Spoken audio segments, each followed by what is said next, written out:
Assalamualaikum, Shalom, Om Swastiastu, Namo Buddhaya, Salam Kebajikan. Puji syukur kita panjatkan kehadirat Tuhan Yang Maha Esa, karena atas rahmatnya kita dapat berkumpul dalam webinar program Magister Manajemen dengan tema Leadership for Futures Manager, Skill, Mindset, and Impact. Perkenalkan, saya Elsa Andrea Paulin yang akan memandu webinar pada malam hari ini. Kami mengucapkan selamat datang kepada seluruh peserta yang telah hadir pada malam hari ini, serta kepada jajaran Rektorat Matana University yang turut bergabung. Yang terhormat, perwakilan Yayasan Matana University, Bapak Franky Jamin. Yang terhormat, Rektor Matana University, Ibu Melitina Tekwalu. Yang terhormat, Wakil Rektor Bidang Operasional dan Marketing, Bapak Bernardus Wisman. Terima kasih atas kehadiran Bapak Ibu sekalian. Memasuki acara yang pertama, mari kita simak bersama sambutan dari Rektor Matana University kepada Ibu Rektor Melitina Tekwalu dengan hormat dipersilakan.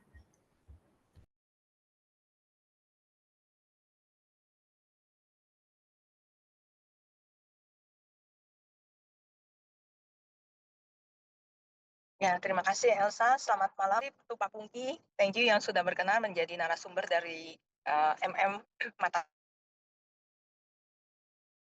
University. Ya, kalau ada Pak Franky, nah Pak Franky Jamin ini our formerly rector yang sekarang ada di komite yayasan. Oke, jadi terima kasih kepada panitia tentu saja tim dari timnya Pak Yandi sebagai dekan, lalu ada Opa atau Pak Anton sebagai kaprodi MM, lalu mahasiswa MM yang existing serta bisa saja ya calon mahasiswa MM yang akan join setelah nanti Pak Pungki cerita ya. Jadi hari ini kita akan mendapat best practice nih dari pakarnya ya, untuk tentu saja saat-saat ini nggak lepas semuanya dari namanya people pastinya. Apapun divisi kita itu pasti kita nggak bisa hanya managing paper, tetapi juga pasti people. Nah, dan itu pasti hal yang berbeda antara managing paper dengan people ya. Jadi kalau people pasti treatnya juga bisa saja one by one gitu. Kalau paper kan udah standar ya. Nah, tetapi apalagi kita semua pasti menjadi leader ya di tempat kita kerja masing-masing. Nah, ini tantangan yang menarik ini. Ya, bagaimana kita bisa melit pastinya people kita, bisa enabling our people, tetapi juga di satu sisi kita perlu juga pastinya empowering. Ya. Nanti saya lihat ada Mbak Rosa dari UKDW ya. Halo Mbak Rosa, nice to meet you here Mbak Rosa.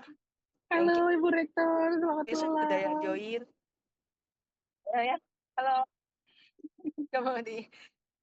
Kemudian juga ada dari Paramon ya, saya juga ucapkan selamat datang, dan yang lain yang yang tidak bisa saya sebutkan satu persatu, tetapi terima kasih sudah join ya untuk meluangkan waktu di sela-sela kondisi yang memang ada yang bilang nggak kondusif, tetapi pastinya kita doakan saja ya Indonesia akan menjadi baik-baik saja. Ya, oke. Terima kasih, itu saja dari saya Elsa. Once again Pak Pungki, thank you for your time to giving us the sharing session. Kiranya materi hari ini bisa bukan bisa lagi tapi pasti bermanfaat ya, dan bisa kita aplikasikan di tempat kita berkarya masing-masing. Oke, selamat malam. Tuhan berkati. Terima kasih. Terima kasih Ibu Rektor atas sambutan yang diberikan. Berikutnya kita akan mendengarkan perkenalan singkat mengenai program Magister Manajemen Matana University. Kepada Ketua Program Magister Manajemen, Bapak Anton Nomleni, dipersilakan. Terima kasih Bu Elsa. Selamat sore Pak Pungki. Terima kasih Pak Pungki telah bersedia untuk memberikan pencerahan kepada kita semuanya. Selamat sore Bu Rektor dan juga Pak Franky Jamin selaku yayasan, maupun juga dekan kita yang tersayang, tercinta, Pak Rahman Mulyandi. Selamat sore. Juga beberapa teman-teman atau teman-teman dari Magister Manajemen batch pertama, ada saya lihat situ Pak Daniel, Pak Ferry, ataupun juga Pak Marty dan beberapa teman yang lain. serta saudara-saudara sekalian ada Ibu Rosalin dari UKDW Jogja, ya selamat malam dan eh, terima kasih telah bergabung dan juga rekan-rekan dari S1 dari berbagai prodi dan juga kemungkinan besar alumni yang ada. Program Magister Manajemen kita ini sekarang memasuki batch kedua. Pak Pungki, ini kita masuk batch kedua dan kemudian puji Tuhan bahwa kita sudah mendapatkan pengakuan dari Lamemba, jadi SK dari Lamemba, Kumpulan Lembaga Akreditasi Mandiri, Ekonomi, Manajemen, Bisnis, dan Akuntansi. Kita sudah mendapatkan akreditasi dan kemungkinan besar kita akan reakreditasi mudah-mudahan 1 atau 2 tahun mendatang lagi sehingga kita bisa mendapatkan status yang jauh lebih baik. Nah, sekarang ini program Magister Manajemen ini membuka beberapa konsentrasi, tapi yang pertama sekali konsentrasi yang kita sorotin adalah human capital yang nanti HRD dan kemungkinan akan diperkuat oleh Pak Pungki dengan certified human capital profesional dan itu akan kita arahkan kepada mahasiswa konsentrasi kita dan kemudian juga ada digital marketing dan kita upayakan supaya teman-teman kita ini tidak jenuh karena kita mulai mengkombinasikan antara akademisi maupun juga dengan praktisi sehingga betul-betul kita bisa dapat memberikan yang terbaik. Apalagi ini dikawal oleh Bu Rektor sendiri sehingga kita mendapatkan tenaga pengajar yang betul-betul qualified dan cukup bagus. Apalagi pada semester ini beberapa profesor ikut bergabung dengan kita untuk memberikan pencerahan yang luar biasa untuk beberapa mata kuliah kita. Dan kemudian juga kita mengharapkan bahwa program kita ini juga bisa dapat berjalan dengan baik karena kita mengharapkan supaya teman-teman yang mengikuti program MM ini merasa welcome dan juga merasa bahwa Matana pilihan yang tepat. Jadi bukan sesuatu kebetulan atau kecelakaan, tetapi betul-betul datang ke Matana dengan suatu keinginan untuk mendapatkan atau memperoleh pengetahuan yang baik. Dan Bapak Ibu sekalian yang belum masuk ataupun yang ada di sini yang rencananya mau mencari MM di mana-mana, jangan cari di mana-mana lagi, datang aja ke sini dan pasti akan ketemu dengan Pak Pungki, ketemu dengan Pak Yandi atau dengan Bu Rektor sendiri maupun juga beberapa teman, Pak Yupiter dan lain-lain, sehingga kita bisa berkolaborasi dengan baik. Nah, kita kuliah pada malam hari dan diharapkan bahwa perkuliahan kita ini ada yang online, jadi online maupun offline. Kita lakukan secara bergantian sehingga tidak jenuh-jenuh kita dengan online saja ataupun juga dengan offline saja, tetapi kita bisa memberikan flexi time bagi teman-teman yang mempunyai kesibukan. Nah, dengan cara yang seperti ini kami mengharapkan bahwa tidak ada teman-teman yang ketinggalan ataupun juga teman-teman yang mengalami kesulitan. Dan kami harapkan juga bahwa yang sudah masuk ini mudah-mudahan bisa tamat berbarengan dan juga bisa keluar bersama-sama. Itu yang kami harapkan bahwa jangan ada yang tertinggal begitu sehingga semuanya masuk 15 keluar 15 gitu walaupun berbeda bulan tetapi akan keluar dengan bersamaan. Saya kira itu saja dulu Bu Elsa yang bisa saya sampaikan. Nanti kalau seandainya mau kepingin untuk mengetahui lebih lanjut tentang MM, mungkin Ibu Elsa sebagai PIC yang akan menerangkan secara detail atau apapun juga. Dan jangan ragu-ragu untuk menghubungi Ibu Elsa karena Ibu Elsa mungkin akan standby 18 jam ya Ibu Elsa ya untuk melayani semuanya. Terima kasih Bu Elsa, terima kasih Pak Pungki. Selamat berwebinar dan kemudian Pak Yandi selamat memandu dan mudah-mudahan kita bisa mendapatkan banyak hal dari webinar kita pada sore hari ini. Tuhan memberkati kita. Terima kasih Bapak Anton atas perkenalan program Magister yang sangat jelas dan informatif. Sebagai informasi Bapak Ibu, program Magister Manajemen saat ini masih membuka pendaftaran untuk batch September. Program ini memang kita rancang untuk membekali para profesional dengan keterampilan, mindset, dan kepemimpinan yang relevan dengan tantangan di masa depan. Untuk informasi lebih lanjut, Bapak Ibu bisa menghubungi kontak admin Magister yang ada di brosur webinar hari ini atau melalui website resmi Matana University.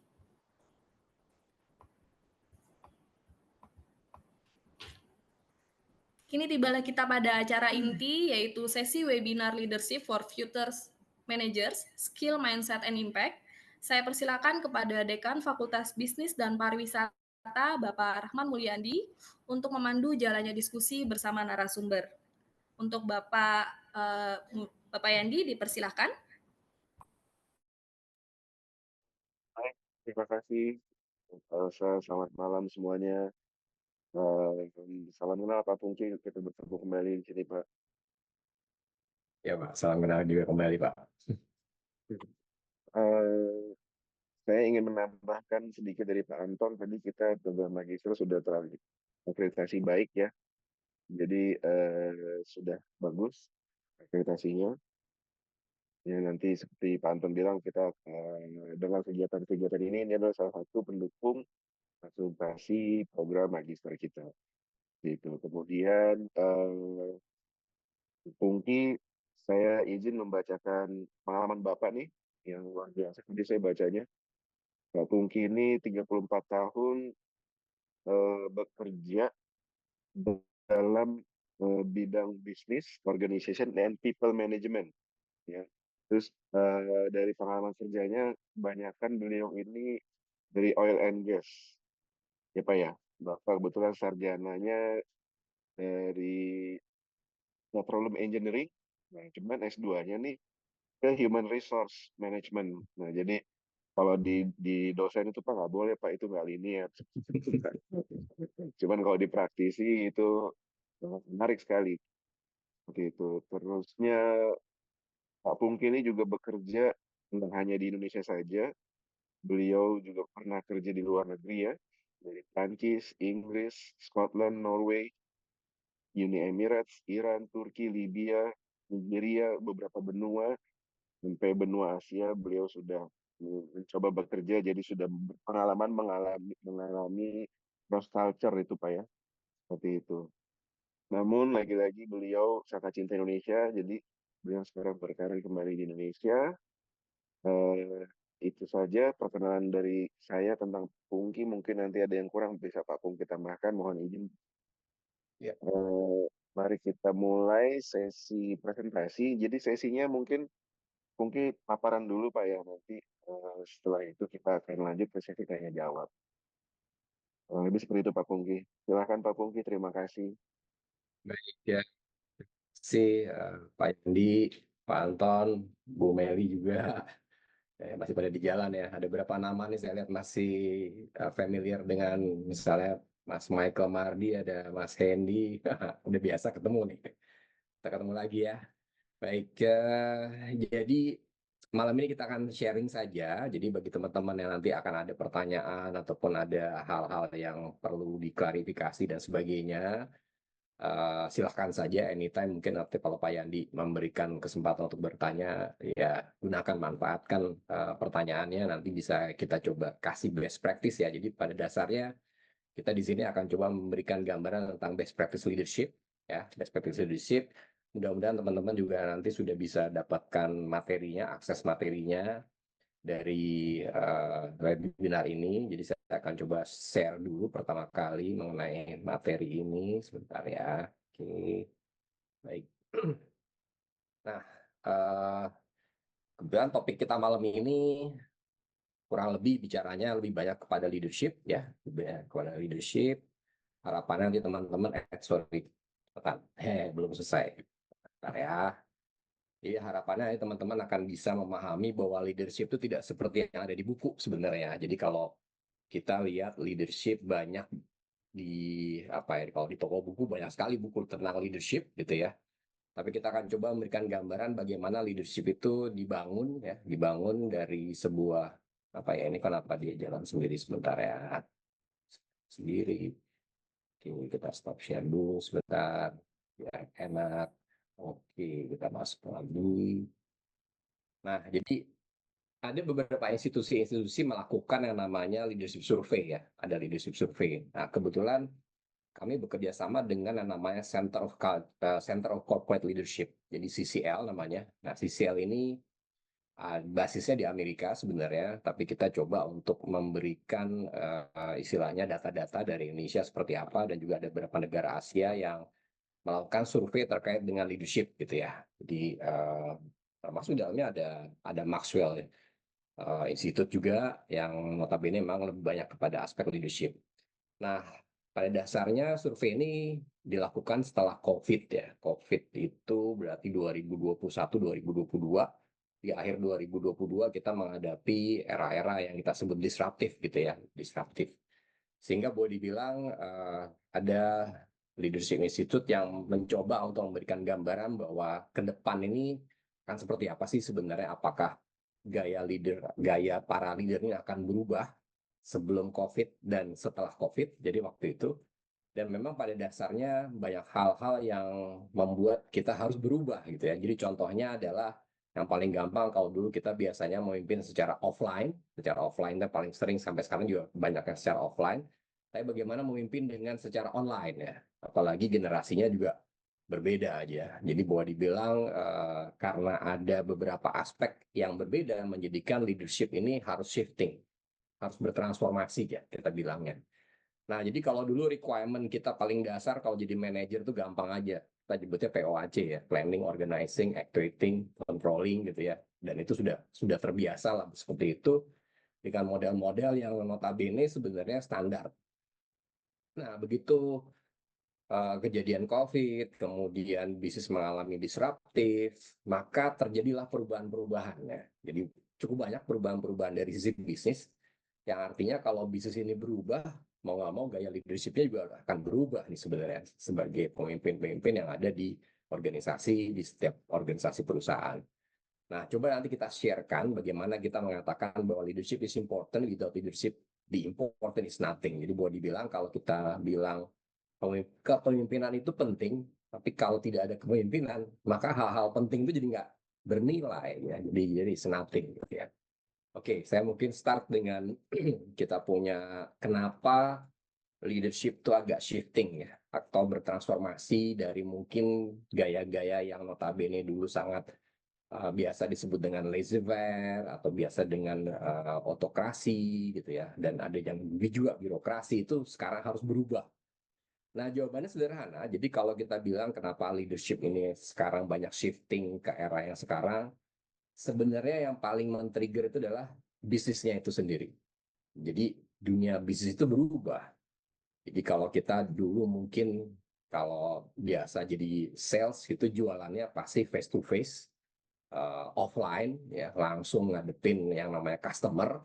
Sekarang kita bisa jualannya secara online ya. Itu menjadikan disruptif yang cukup berbeda pada saat kita harus mendevelop orang yang tadinya mengandalkan yang namanya sosok gitu ya, sosok secara real.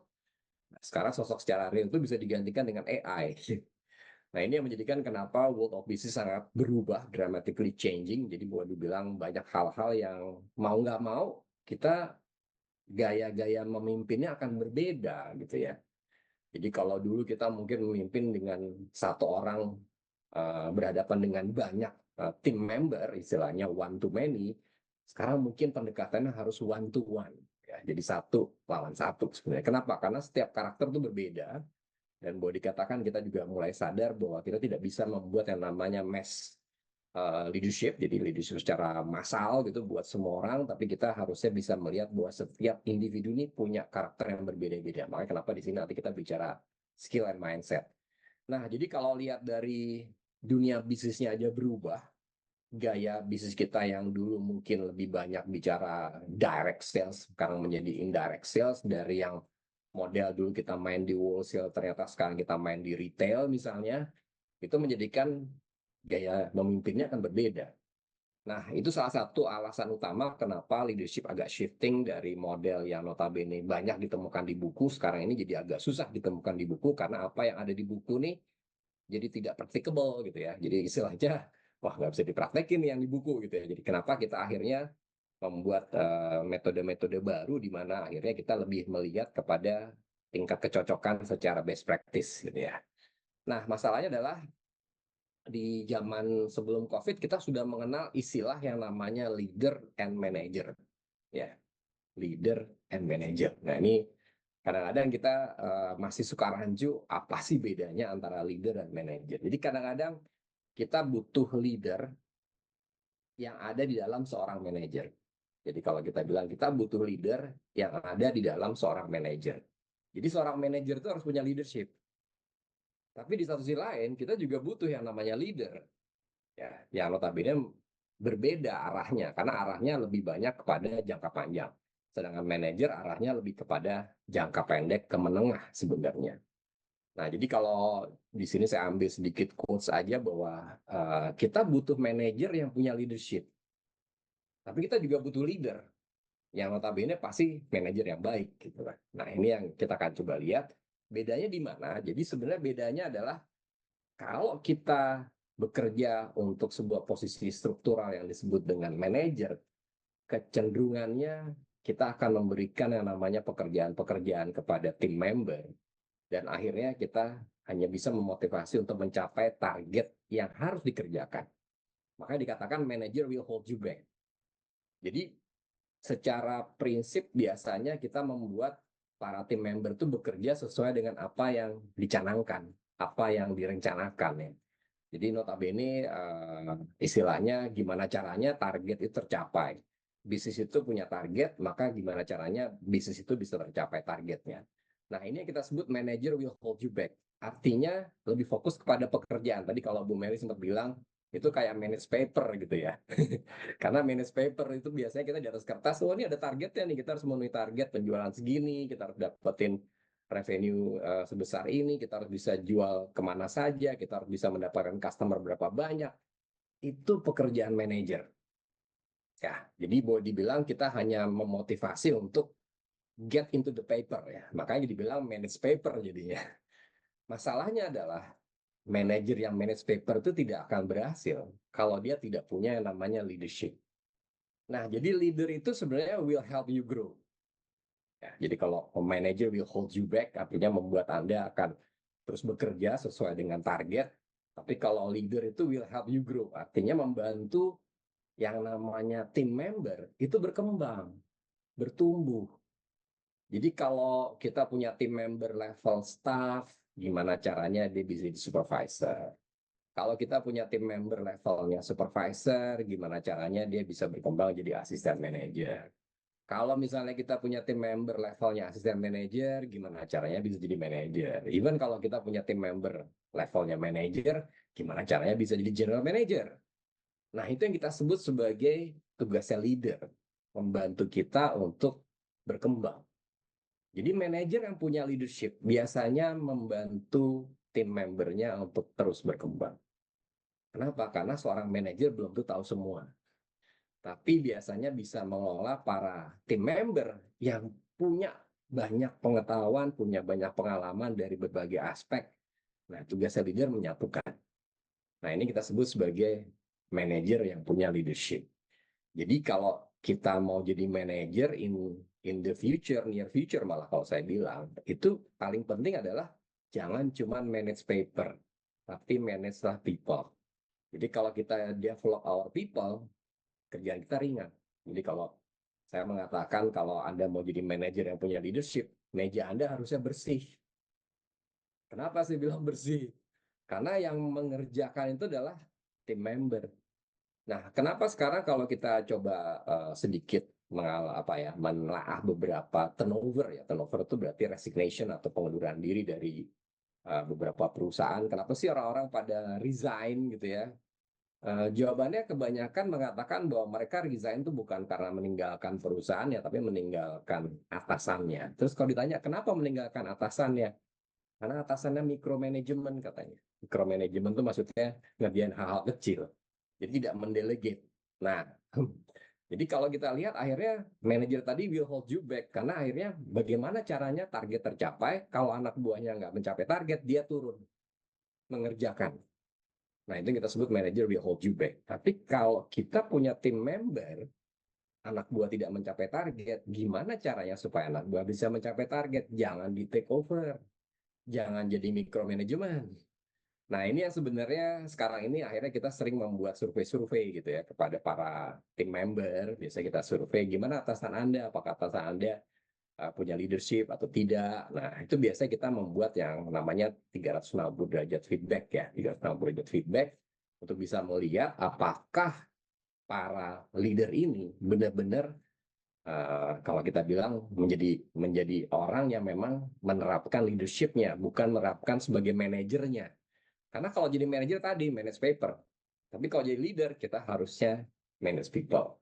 Dan membuat para people kita grow. Dan akhirnya berkembang menjadi para leader di kemudian hari. Nah, jadi akhirnya kalau ada yang bilang leader itu dilahirkan. Kalau saya bilangnya great leader are not born. Great leader itu dibentuk. Dibentuk karena situasi kerja, karena leadernya yang memang membentuk dia supaya jadi leader. Sehingga tugasnya leader itu sederhana sebenarnya, sederhana sekali. Mencapai target secara bisnis, tapi juga membuat orang menjadi leader yang baik. Nah, tim member itu harus menjadi leader yang baik. Jadi tugasnya double. Kalau manajer tugasnya sederhana, mencapai target bisnis. Tapi kalau seorang leader, tugasnya dua. Targetnya adalah bagaimana bisa manage paper, tapi juga bisa manage people, bisa mencapai target bisnis yang sudah dicanangkan, tapi juga bisa membuat orang berkembang. Itu yang kita sebut great leader itu dibentuk ya, crafted ya bilang. Jadi bukan karena istilahnya dari lahir, wah ini udah jadi leader nih dari lahir nih, nggak mungkin gitu ya. Karena apa yang kita lihat sekarang ini boleh dibilang good leader itu dibentuk karena sesuatu yang memang berjalan dari waktu ke waktu, bukan karena dia dilahirkan begitu saja jadi leader seperti itu. Nah, ini yang biasanya kita bisa mengatakan bahwa dari beberapa survei 360, kita lihat bahwa kalau ini buat teman-teman yang masih muda-muda ya, ada kalau kita bilang tuh ada sebuah strategi ya. Jadi kalau Anda fresh graduate gitu ya, fresh graduate umur di bawah 25 gitu ya, maka carilah yang kita sebut perusahaan yang bagus. Jadi biasanya cari perusahaan yang bagus itu ya ada yang bilang oh dia perusahaan yang well known gitu ya, istilahnya punya sistem yang bagus, punya apa kita sebut sebagai istilahnya employer of choice lah kita bilangnya begitu ya. Itu biasa kalau buat fresh graduate itu menjadi sebuah target di mana kita harus cari perusahaan yang bagus. Tapi begitu Anda sudah menemukan perusahaan yang bagus, Anda harus menemukan P yang kedua. Jadi kalau tadi itu ada P yang pertama ya. Jadi kalau Anda fresh graduate, Anda cari perusahaan yang bagus secara sistem, secara struktur, secara foundation-nya. Maka begitu Anda sudah join di perusahaan yang bagus, ada tugas daripada kita sebagai employee itu mencari P yang kedua. Jadi P yang pertama kita sebut carilah perusahaan yang bagus tadi ya.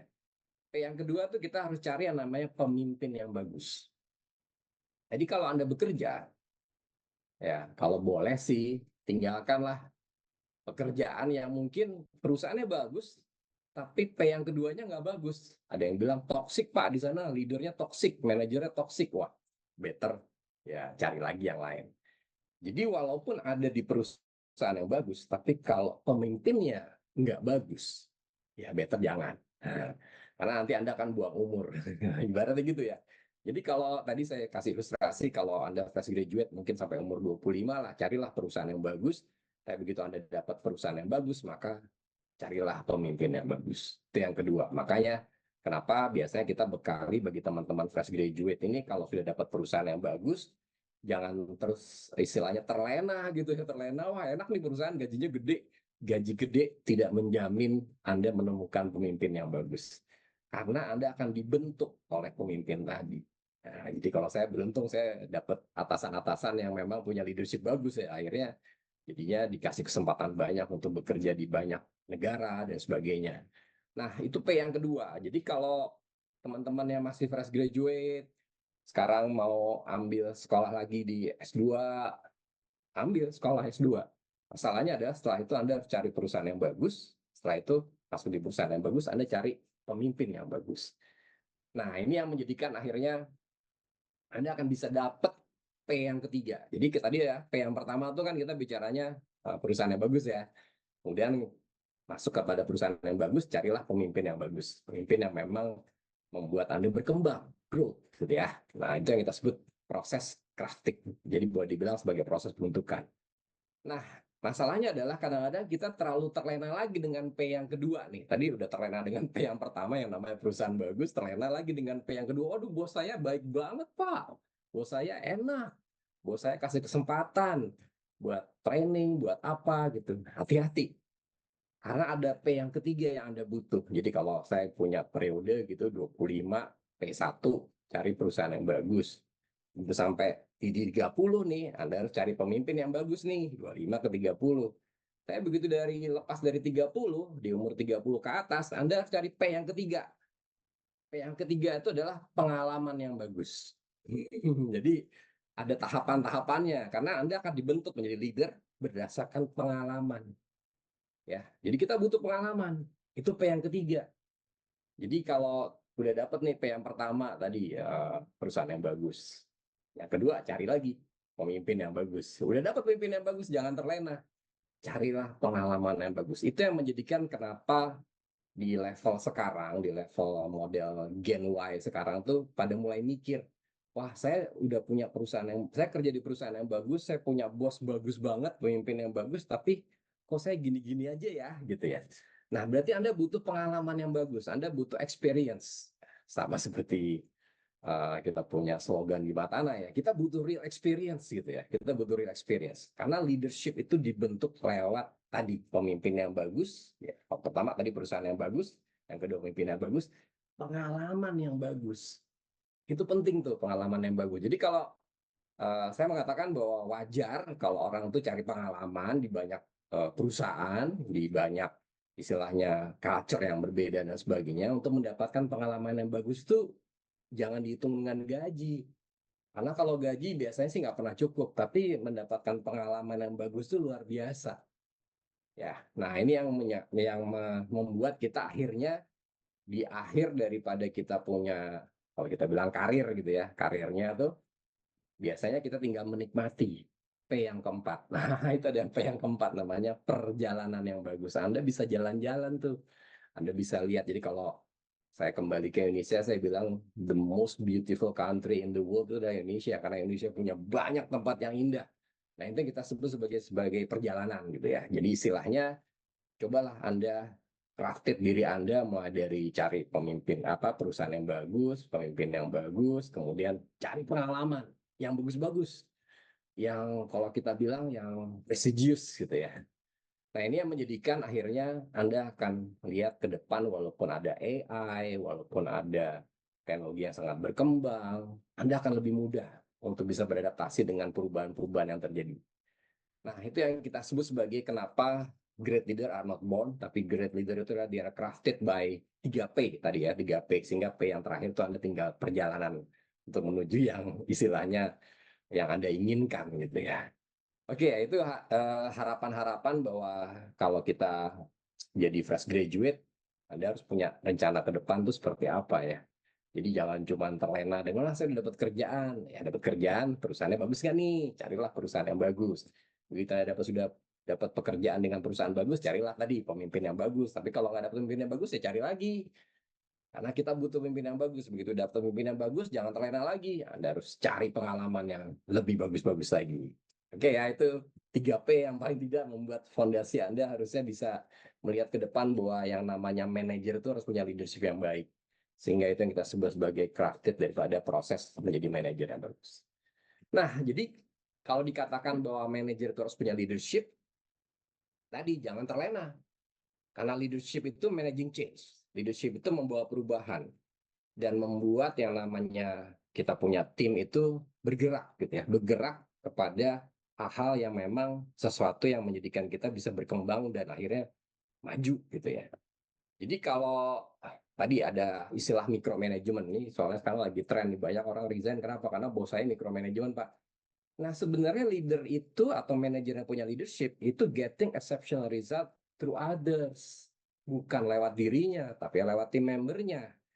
Makanya kenapa banyak sekali orang pada resign itu sekarang karena rata-rata kena micromanagement nih, habis bos saya ngerjain kerjaan saya, dia bilang gitu kan. Nah, itu yang kita bilang harusnya manajer yang punya leadership itu getting exceptional result-nya through others, lewat tim member yang kita kembangin. Dan para manajer leader tadi itu working with and through teams. Jadi mereka bekerja di tengah-tengah teams. Mereka akan tahu apa yang dilakukan oleh setiap tim member dan memberikan semacam, kalau kita bilang ya ada coaching, ada counseling gitu ya. Nah, itu semua harusnya dikemas dalam bentuk yang namanya visi yang diterjemahkan menjadi strategi-strategi. Jadi having a vision, being able to develop strategi itu menjadi salah satu ciri kalau kita punya manajer yang memang punya leadership. Nah, ini yang kita sebut sebagai bagian daripada bagaimana kita memahami para leader, bagaimana kita menyiapkan para tim member untuk bisa jadi leader. Maka mau nggak mau ya perlu belajar leadership gitu ya, perlu belajar leadership, tapi jangan cuma dari buku. Karena biasanya dari buku itu kecenderungannya ya boleh dibilang belum tentu praktikal, ya belum tentu bisa dilaksanakan dalam keseharian. Nah, ini yang kita sebut leadership ya. Jadi leadership itu managing change. Jadi kita harus selalu melakukan yang namanya perubahan-perubahan supaya kita berkembang, tapi tetap dengan visi yang memang cukup jelas dan punya clarity yang arahnya jelas mau bawa kemana. Nah, berikutnya adalah leadership is respecting other people but being demanding of them. Jadi leader ini bukan orang yang tahu semuanya. Manager leader itu bukan orang yang tahu semuanya. Dia mungkin hanya tahu secara umum, ya, secara global. Yang kita sebut sebagai generalis biasanya kita sebut ya. Nah, tapi para manager leader yang generalis ini dia bisa mengelola para spesialis-spesialis yang tahu detailnya, tahu dalamnya. Makanya kenapa leadership kita bilang respecting other people yang tahu dalam-dalamnya. Dan itu kita bilang demanding of them karena kita butuh mereka. Ya, kita butuh mereka, tapi kita juga harus paham bahwa para spesialis-spesialis ini jujur aja sih itu harus bisa mengeluarkan apa sih yang menjadi ide, apa sih kendala dalam bekerja. Nah, kita harus bisa kasih solusi-solusinya. Nah, ini yang kita sebut being open to ideas and listening. Nah, di era sekarang tuh para manajer leader nih kadang-kadang nggak punya waktu. Nggak punya waktu buat ngobrol, nggak punya waktu buat ngopi-ngopi gitu ya, nggak punya waktu buat dengerin curcol gitu ya. Jadi kadang-kadang, udah nih kerjaannya lebih banyak nih gitu ya. Nggak bisa gitu, karena sekarang ya para manajer leader ini harus punya waktu, harus bisa dengerin ide-ide. Jangan idenya, udahlah ide itu nggak usah lah gitu ya. Jangan, kita malah harus menyaring dari sekian banyak ide dari tim members, ya gimana caranya ide itu bisa terlaksana, bisa dijalankan. Nah, makanya kenapa kita perlu lebih sering engage ya. Jadi kalau dulu manajer mungkin lebih engage-nya karena pekerjaan, sekarang lebih banyak engage-nya karena pekerjaan dan non-pekerjaan. Jadi makin berat nih di era sekarang, kita butuh memberikan gambaran bahwa manajer leader ini nggak cuma bisa istilahnya mencapai target, tapi bagaimana membuat tim member ini berkembang. Ya. Nah, makanya communicating effectively and persuasively itu menjadi sangat penting. Jadi menjadi boleh dibilang istilah kita tuh gampangnya adalah nggak mungkin lah kita nggak berkomunikasi secara intens gitu ya. Jadi kadang-kadang ada manajer leader yang ketemu anak buahnya mungkin cuma seminggu 2 kali, 3 kali gitu ya. Nggak mungkin. Maka harus sering-sering turun ke bawah, sering-sering ngobrol, sering-sering. Even sekarang tuh ada gap di mana saya nggak nyinggung pemerintah ya, ada gap di mana kalau kita lihat para leader itu nggak pernah turun ke bawah gitu ibaratnya. Nah, ini juga akan menjadi kendala. Kenapa? Akhirnya mereka nggak tahu apa yang terjadi di bawah, apa yang terjadi dengan tim member. Jadi kita harus lebih sering-sering nih ngobrol-ngobrol sama mereka gitu ya. Nah, ini communicating effectively dan persuasively harus dikasih garis apa nih, garis bold ya. Kalau saya bilang garisnya bold, kenapa? Karena kadang-kadang kita nggak bisa starting ngobrol aja udah susah gitu ya, karena waktu, karena gaya. Nah, sekarang udah nggak bisa. Mau nggak mau, manajer yang punya leadership tuh harus bisa menyesuaikan dengan, oh anak buahnya nih pemalu, ya kita yang lebih aktif. Tapi kalau anak buahnya banyak oceh, ya kita jadi listening yang bagus, kan gitu ya. Nah, ini yang menjadikan kita harus balance antara kita punya keaktifan untuk bisa menarik orang berkomunikasi, tapi kita juga bisa punya keaktifan untuk menjadi pendengar yang baik. Nah, ini yang menjadi balancingnya. Nah, jadi kalau tadi kita bilang bahwa banyak sekali tim member yang mungkin di era sekarang karena Generation Y dan Generation Z ini agak vokal dan kecenderungannya mereka punya banyak ide. Jadi harusnya kita mulai lebih membalance ya, menyeimbangkan antara bagaimana kita memberikan instruksi sama bagaimana kita mendengarkan apa yang menjadi masukan dari mereka. Nah, akhirnya apa? Akhirnya kita bisa tahu bahwa yang namanya manager leader ini, knowing how to inspire others. Artinya dia tahu kapan yang bagus buat tim member, buat pekerjaan, buat organisasi, dan akhirnya meng-empower. Jadi jangan cuman apa ya, kalau kita bilang tuh NATO gitu, no action talk only gitu ya, nggak bisa. Karena kita harus bisa empower mereka. Anda tadi kemarin punya ide kayak begini, kenapa nggak bisa terlaksana nih? Harusnya di-guide supaya bisa terlaksana. Nah, itu yang kita sebut inspire others and also how to empower them to complete the task. Jadi bukan cuma jadi ide, tapi harus bisa terrealisasi. Nah, itu kurang lebih gambaran umum dulu ya, gambaran umum mengenai leadership di era sekarang. Nah, akhirnya dari berbagai survei, kita ambil beberapa survei yang kita ambil dari CCL, namanya CCL, Center Corporate Leadership. Dan itu akhirnya kita menemukan ada 15 profil yang diharapkan menjadi, kalau kita bilang, leadership profile yang ya dibutuhkan di era sekarang dan ke depan. Jadi tadi kita sebut able to build effective teams ya. Gimana caranya teams ini bisa efektif. Jadi kalau Anda punya tim sales, jangan tim sales itu isinya orang-orang yang talkative. Karena kalau semua orang talkative, akhirnya tadi NATO, no action talk only gitu ya. Tapi kita harus mengkombinasikan bahwa tim itu ada yang kerja detail, ada yang kerja jualan, ada yang kerja menjaga kestabilan, ada yang memimpin. Nah, itu kita sebut able to build effective teams. Jadi artinya jangan dalam satu unit kerja itu isinya orangnya homogen. Jadi harusnya orangnya bervariasi. Nah, terus tadi ada know how to listen, itu menjadi salah satu alasan kenapa para manajer leader sekarang ini harus bisa mendengar lebih baik gitu ya. Tapi juga harus bisa bikin decision.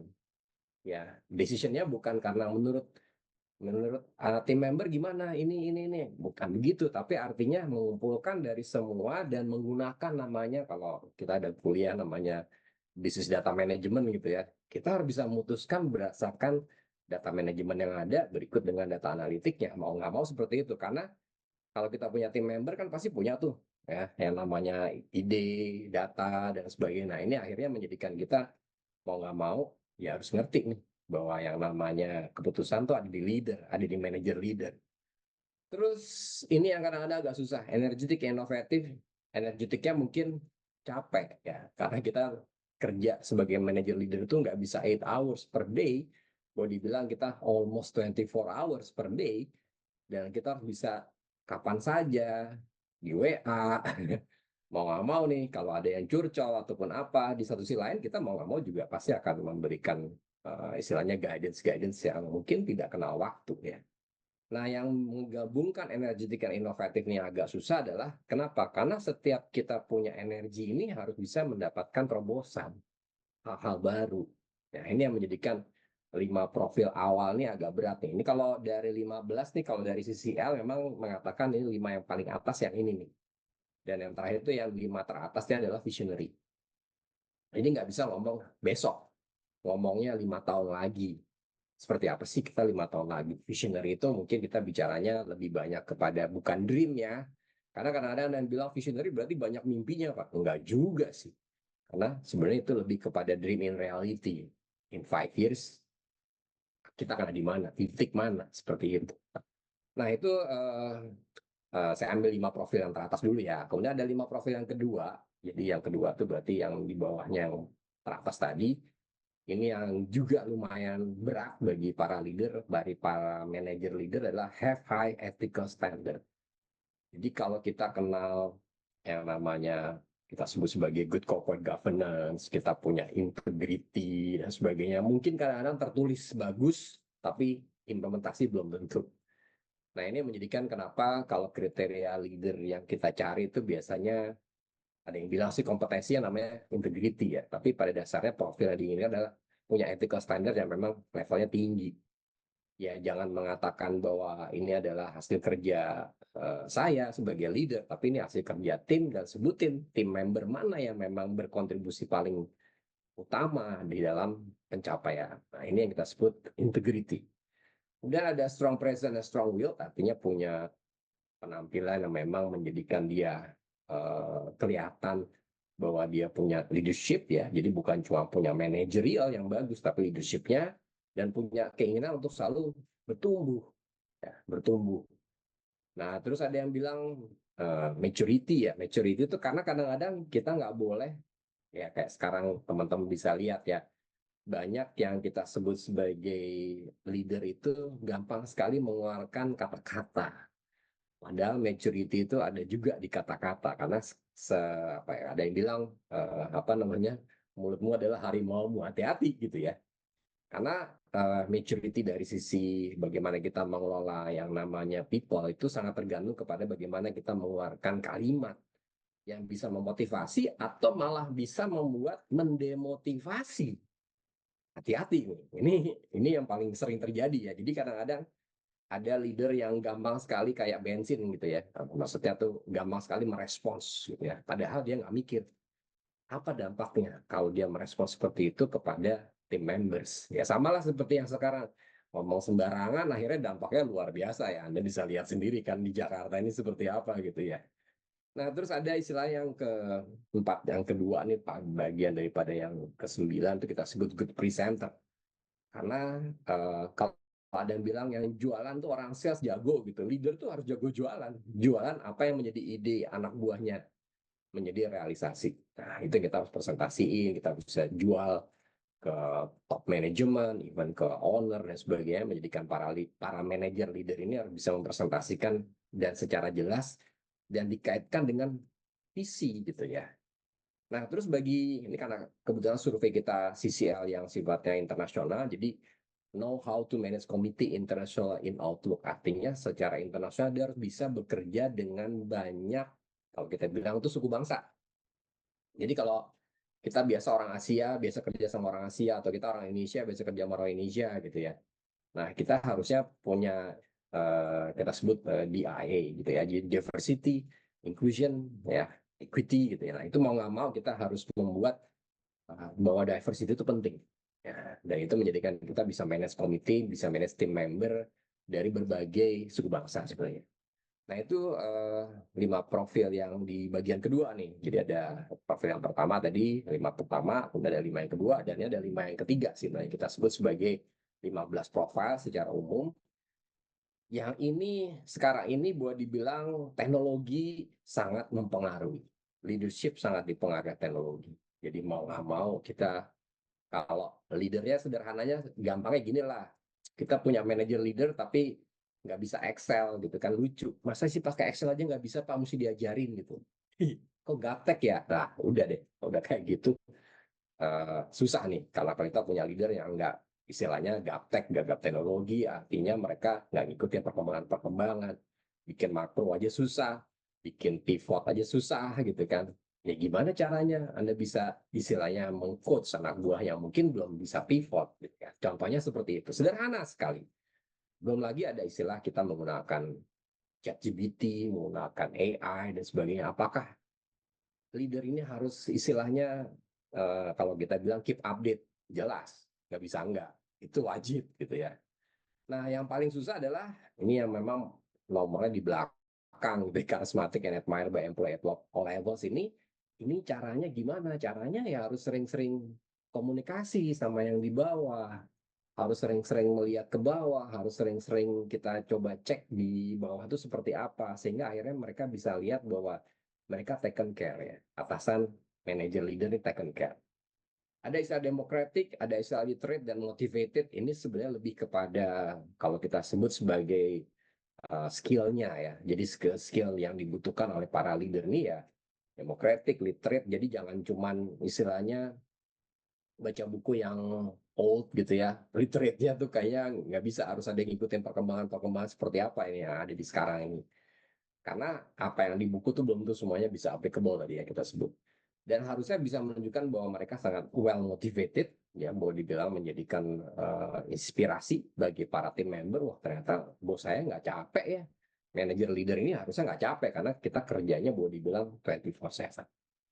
Nah itu kurang lebih 15 profil dari hasil surveinya. Nah biasanya kita menerjemahkan hasil survei ini menjadi beberapa kalau kita bilang self assessment ya. Jadi kalau saya kasih ilustrasi mungkin saya ambil ilustrasi real dulu ya teman-teman. Jadi nanti sebelum kita masuk ke video, saya ambil dulu yang namanya kita misalnya mau cari leader itu biasanya dari tim member itu kita mengadakan survei. Jadi saya kasih contohnya dulu ya. Ambil contoh surveinya seperti apa.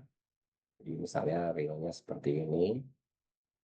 Nah ini ada teman-teman mungkin bisa lihat ya. Jadi kalau kita biasanya punya ini real situation, kebetulan kita punya beberapa project di beberapa klien dan juga BUMN yang pengen lihat nih apakah tim member mereka ataupun mungkin di level middle-nya itu punya leadership yang baik atau tidak.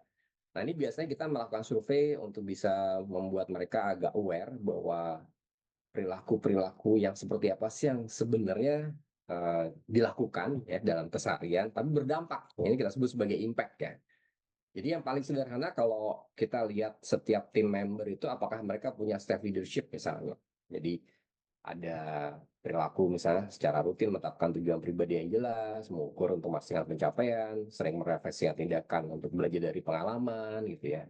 Nah ini seberapa sering nih? Artinya kalau ditunjukkan di sini sangat sering berarti dia udah punya self leadership. Nah, artinya kalau kita punya self assessment kepada seorang tim member, minimal nih punya self leadership.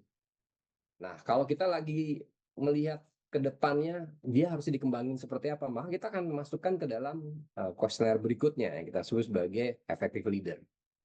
Nah, ini biasanya di level bukan level staff ya, biasa di level supervisor kita punya yang namanya survei terkait dengan effective leadership.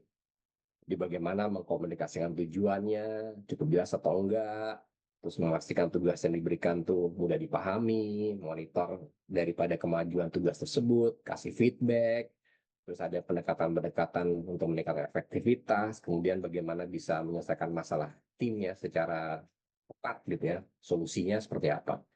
Nah ini biasanya kita berikan self-assessment buat para supervisor. Nanti kalau buat para asisten manajer kita ada lagi surveinya terkait dengan yang namanya situational leadership. Nah ini kita coba sesuaikan ya. Jadi tergantung daripada level-levelnya. Nah dari self assessment biasanya akan kita kombinasikan dengan yang namanya feedback. Jadi biasanya ini kalau udah level asmen biasanya saya menyesuaikan gaya kepemimpinan saya berdasarkan kemampuan dan kesiapan anggota tim. Saya tahu kompetensi dan sebagainya seberapa sering nih. Nanti kalau udah di level manager, even ya, kadang-kadang di level GM, kita memberikan self assessment terkait dengan yang namanya change leadership. Karena tadi ya, leadership itu ada mengajak kita untuk berubah ya.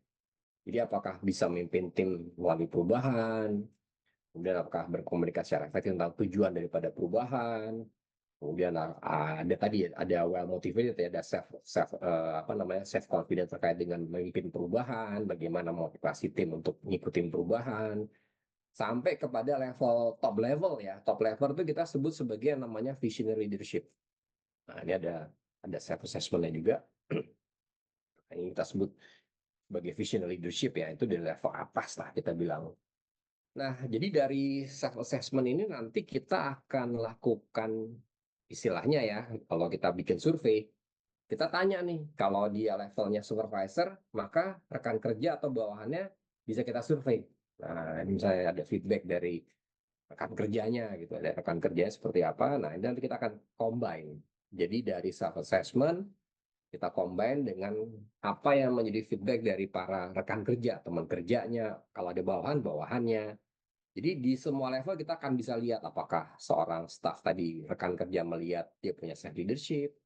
Kalau dia di level supervisor apakah dia juga memiliki yang namanya effective leadership misalnya. Nah, jadi istilahnya kita bisa cek sebenarnya. Kita bisa cek dari rekan kerja mereka apakah seorang supervisor ini punya effective leadership misalnya. Nanti kalau di level asmen, apakah dia juga punya yang namanya kita sebut sebagai situational leadership, atau di level manager, apakah mereka punya yang namanya change leadership, sampai kepada yang tadi yang visionary leadership.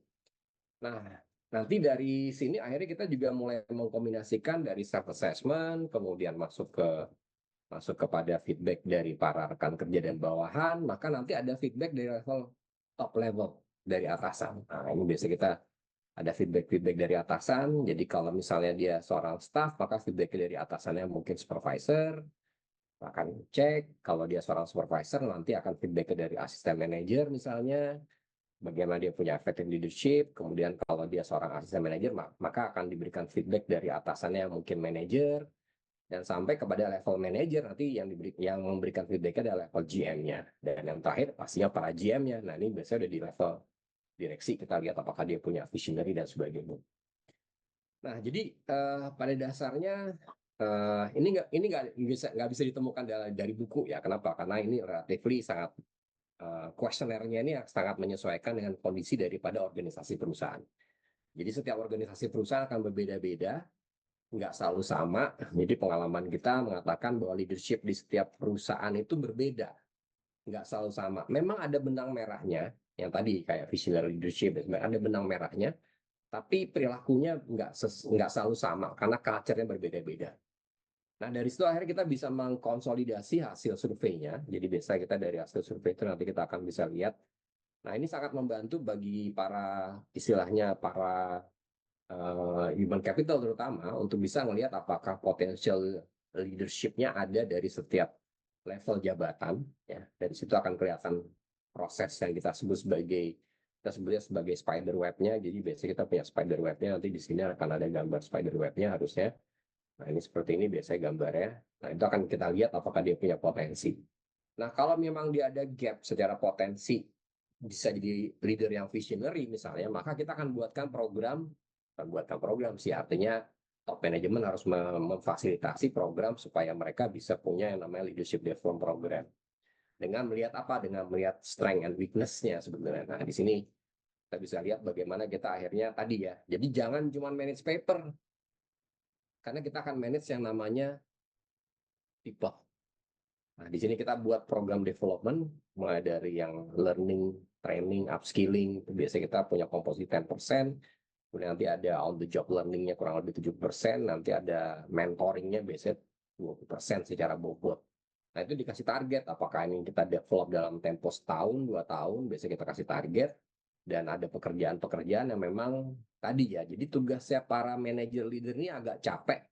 Kenapa? Karena mereka akhirnya mengembangkan people-nya, mengembangkan tim member-nya.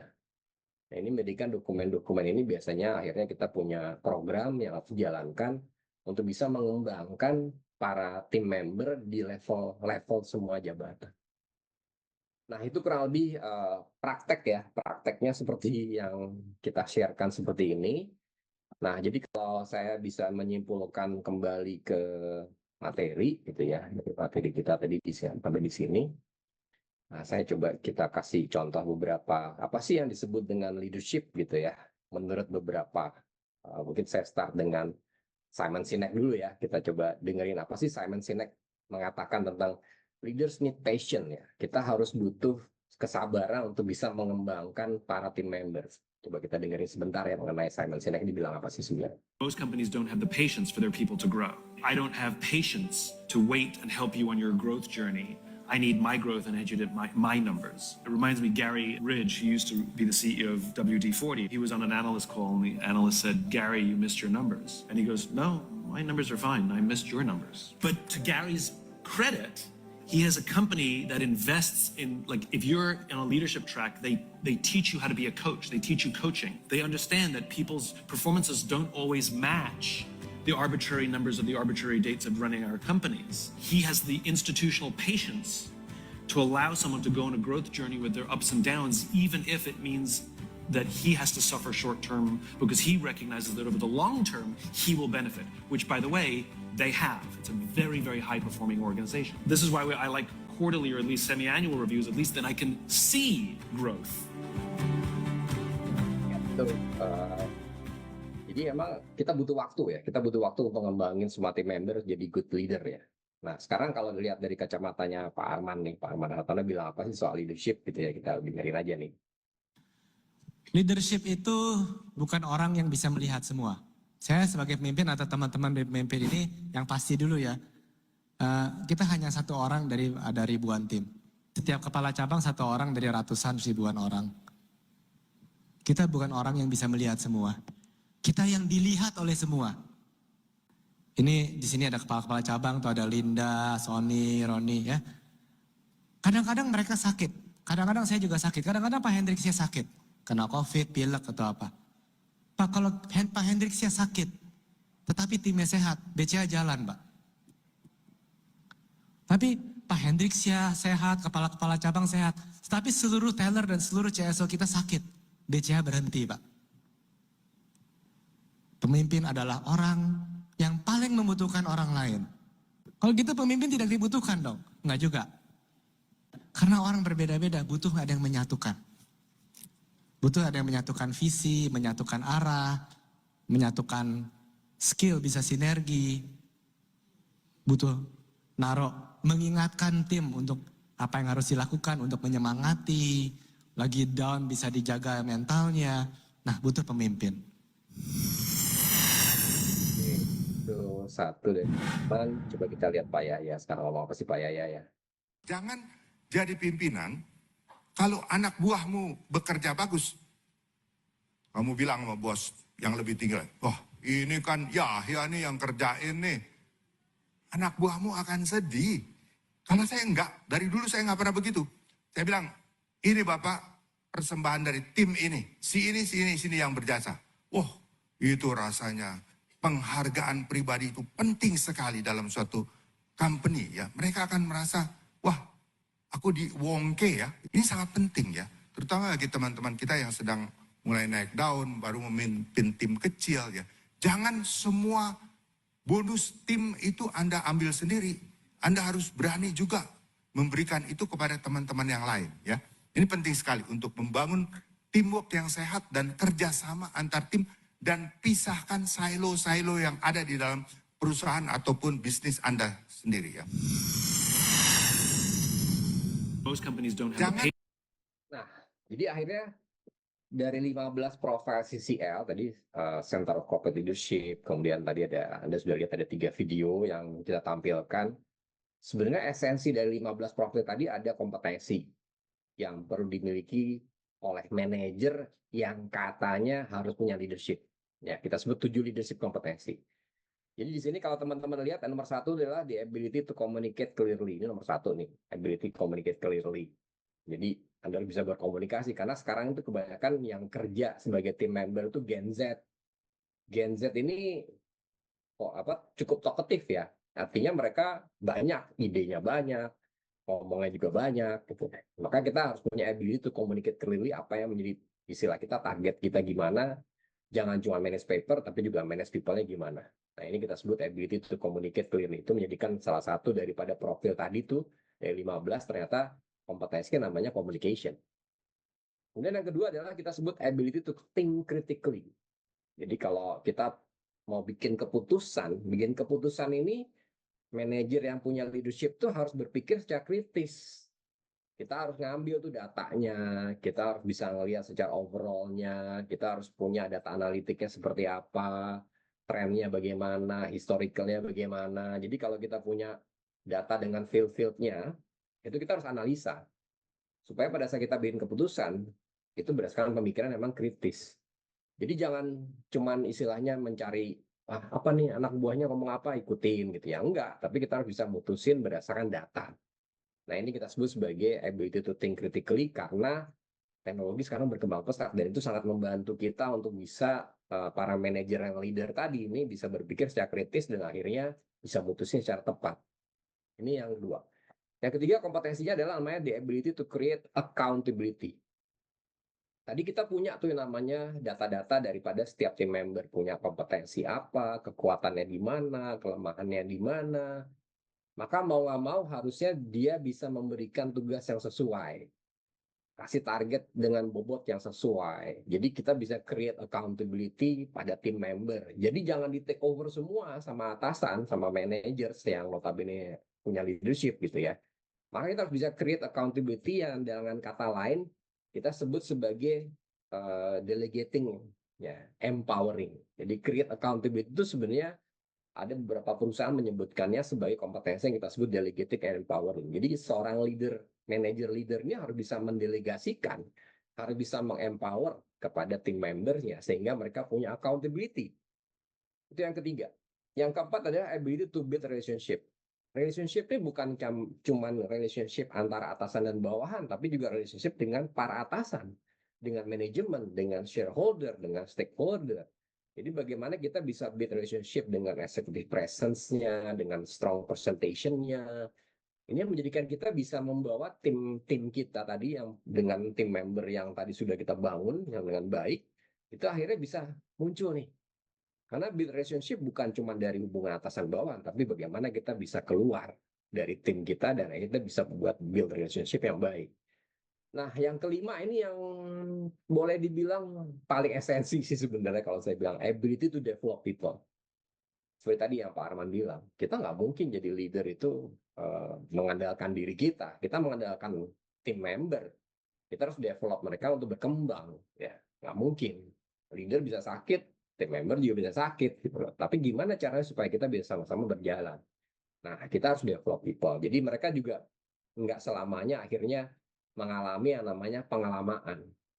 Karena di era sekarang, para Gen Y dan Gen Z ini butuh yang namanya pengalaman, bukan pengalamaan. Nah, masalahnya kebanyakan para manajer yang merasa anak buahnya hebat, akhirnya dikekepin, nggak bisa berkembang kemana-mana, nggak boleh pindah, nggak bisa diambil sama departemen lain atau divisi lain, dikekepin, terus akhirnya dia nggak nge-develop people.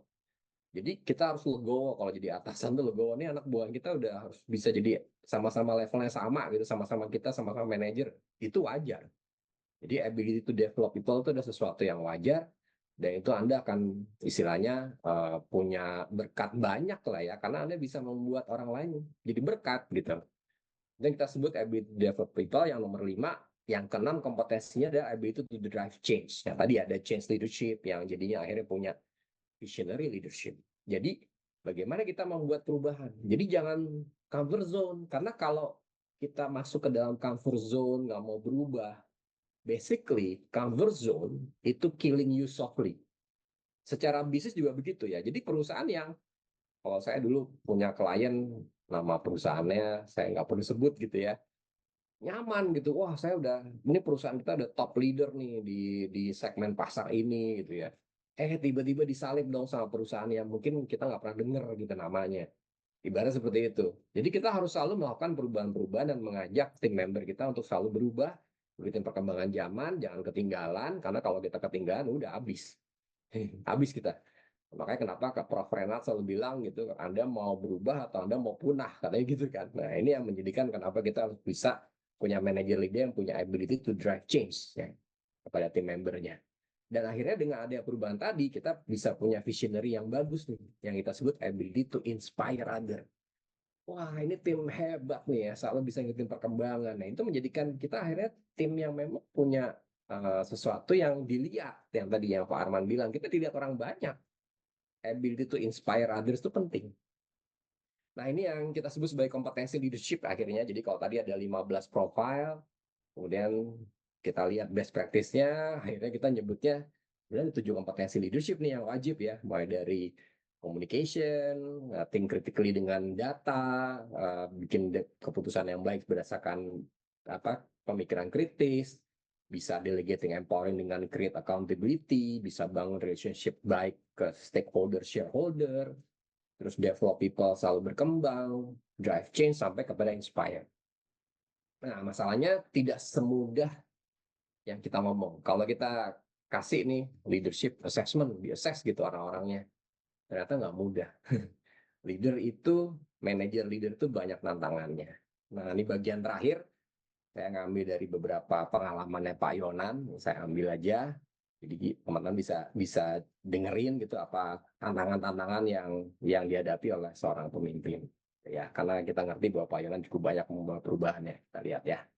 Kalau mau jadi pemimpin yang baik itu mampu sharing pengetahuan, ya, bisa sharing power itu delegasi kewenangan. Terus yang satu lagi itu able to share credit. Nah, ini yang seringkali rusak ini. Kita itu kalau jadi pemimpin, kalau yang kerja anak buah baik, yang klaim kita.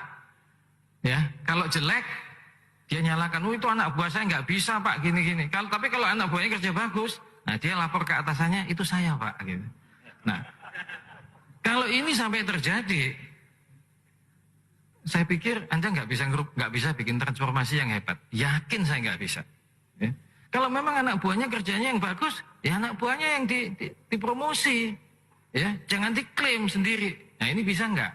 Kebanyakan Anda jadi pemimpin, kebanyakan nggak bisa. Yakin saya. Ya. Tapi nggak, hatinya itu harus besar gitu loh.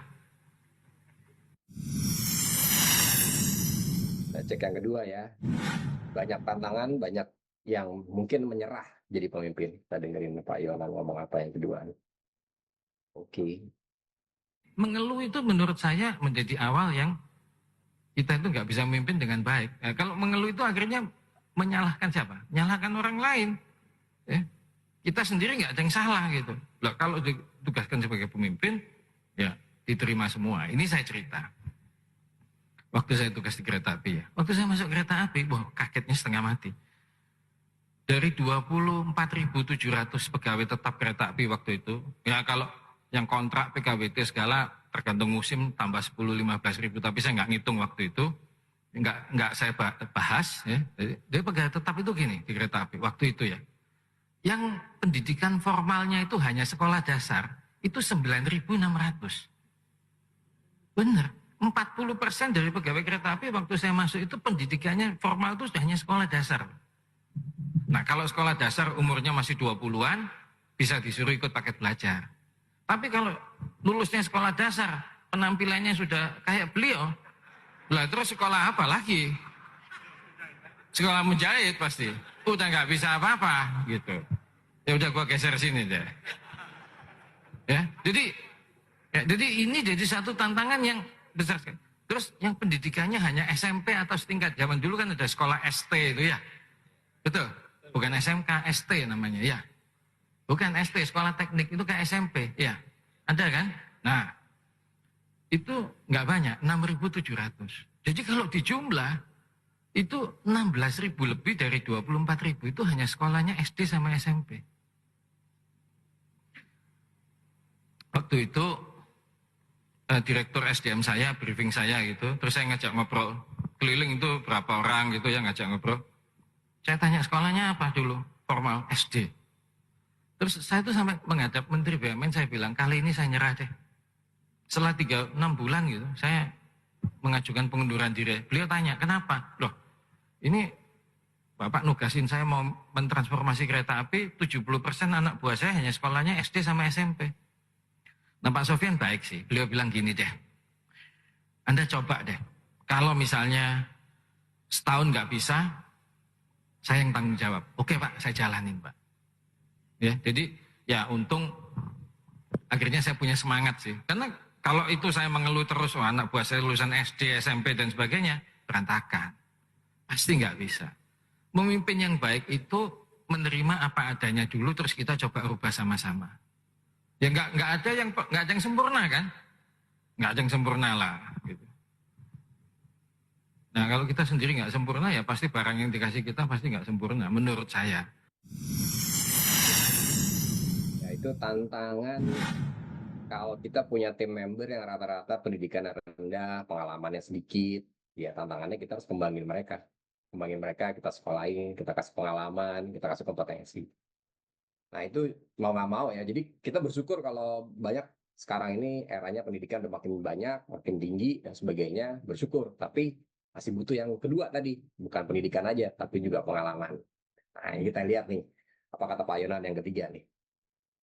Ini yang menurut saya, ya, saran saya itu, ini loh, nomor 3 itu loh, pemimpin itu harus ngasih contoh. Itu yang menurut saya betul. Ya. Kalau pemimpin nggak ngasih contoh, menurut saya sih, nanti kalau Anda pergi, ya berubah dia, pasti berubah. Nah, ini saya ya, saya kasih 2 cerita yang saya tugas di kereta api. Yang pertama, saya itu selalu waktu mulai masuk di kereta api, saya lihat kok banyak kecelakaan kereta itu hari Sabtu dan Minggu, itu kenapa? Ya. Nah, kalau tanya di pusat kendali operasi, selalu bilang, karena Pak, penumpangnya banyak. Loh, kan nggak mungkin penumpang itu tidak naik di atas kereta, itu kan nggak mungkin. Ya. Mau di atas atap kayak mau enggak, kayak kan pasti naik di atas kereta. Ya. Ini saya pikir alasan nggak betul. Setelah saya lihat, saya amati, oh ternyata setiap Sabtu Minggu itu para petugas kereta api atau pegawai kereta api yang jabatannya tinggi, ya, kepala seksi aja ke atas, udah nggak ada, udah libur Sabtu Minggu. Loh, padahal padatnya luar biasa Sabtu Minggu, terutama untuk kereta penumpang. Saya putar akhirnya, saya bilang gini, panggil kepala pusat keselamatan, saya bilang bikin jadwal piket Sabtu dan Minggu. Semua mulai direktur utama, termasuk saya. Saya nggak bikin jadwal sendiri. Yang bikin tuh kepala pusat keselamatan. Saya dikasih di mana aja saya terima. Kadang-kadang ya karena mungkin kepala pusat keselamatannya agak jengkel sama saya gitu kan. Ditaruh yang jauh-jauh itu, ya kan? Ya udah enggak apa-apa, saya terima. Ya saya jalanin aja gitu. Karena ini soal keselamatan. Nah, contoh pertama. Tapi anak buah saya lihat gitu loh. Loh, di rut saya aja juga mau kok jaga stasiun kok hari Sabtu Minggu. Nah, orang bilang, Pak, keluarga saya gimana? Loh, saya bilang, loh, emang saya nggak punya keluarga? Loh, kan sama punya. Betul kan? Kan saya juga punya anak juga gitu dan sebagainya. Nah, kalau kena piket Sabtu Minggu, nah diizinkan di Senin sampai Jumat ambil libur 1 hari. Dan kan itu nggak tiap Sabtu Minggu. Giliran piket itu tuh sebulan itu baru kena Sabtu Minggu itu sekali pasti. Nggak mungkin tiap Sabtu Minggu lah dan sebagainya. Nah, itu yang kasih contoh. Contoh kedua gini. Hampir setiap kali operasi Idul Fitri, itu stasiun Senen itu stasiun yang paling kompleks. Ya, karena jumlah kereta yang mengangkut penumpang dari situ naiknya hampir 3 kali lipat. Dan lalu lintas yang melewati stasiun Senen itu naiknya mungkin 400% pada operasi Idul Fitri, biasanya H-14 sampai H+14. Gitu. Kalau setiap kali H1, jadi Idul Fitri hari pertama, itu saya pasti minta mengajukan untuk menjaga stasiun Senen. Jadi setelah subuh, itu saya ke stasiun Senen. Saya tanya kepala stasiunnya, Anda sholat Id enggak? Saya sholat Id, Pak. Oke, kalau Anda sholat, Anda berangkat sholat. Saya gantikan Anda jadi kepala stasiun. Nah, setelah selesai sholat, Anda balik, nah udah saya tinggal. Gitu. Kenapa? Menurut saya ini penting. Kan saya nggak sholat Id. Ya biar aja kepala stasiun yang sholat dong. Dia sholat Id. Jadi kepala stasiun itu susah loh. Itu ada dulu teman saya sekolah sampai doktor perkereta apian, ngomongnya banyak gini-gini, saya panggil aja gini. Udah gini, maghrib itu ke stasiun Senen sama saya. Udah, kepala stasiunnya saya suruh pergi. Saya tinggal pergi ya. Kamu coba bisa nggak mimpin stasiun ini? Saya kasih waktu sampai jam 10 malam. Kakinya gemeter takut. Nah, makanya saya bilang, jangan kebanyakan sekolah juga. Ya.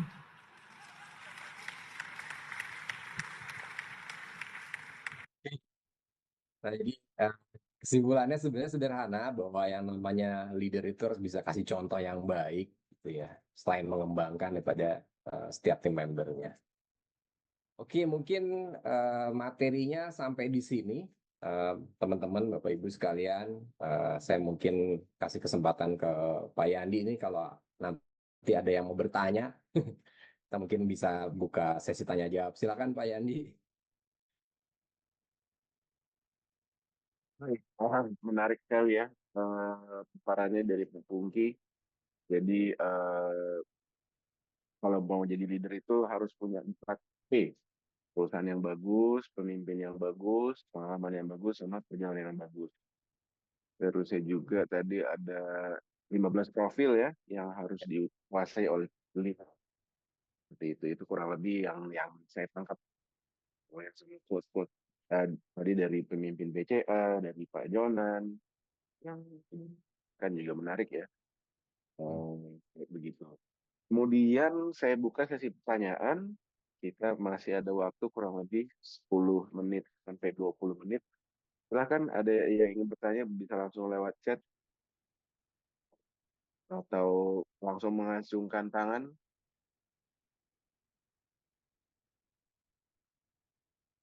Ini Pak Pungki ada pertanyaan dari Maria. Oke. Maria mahasiswi prodi akuntansi.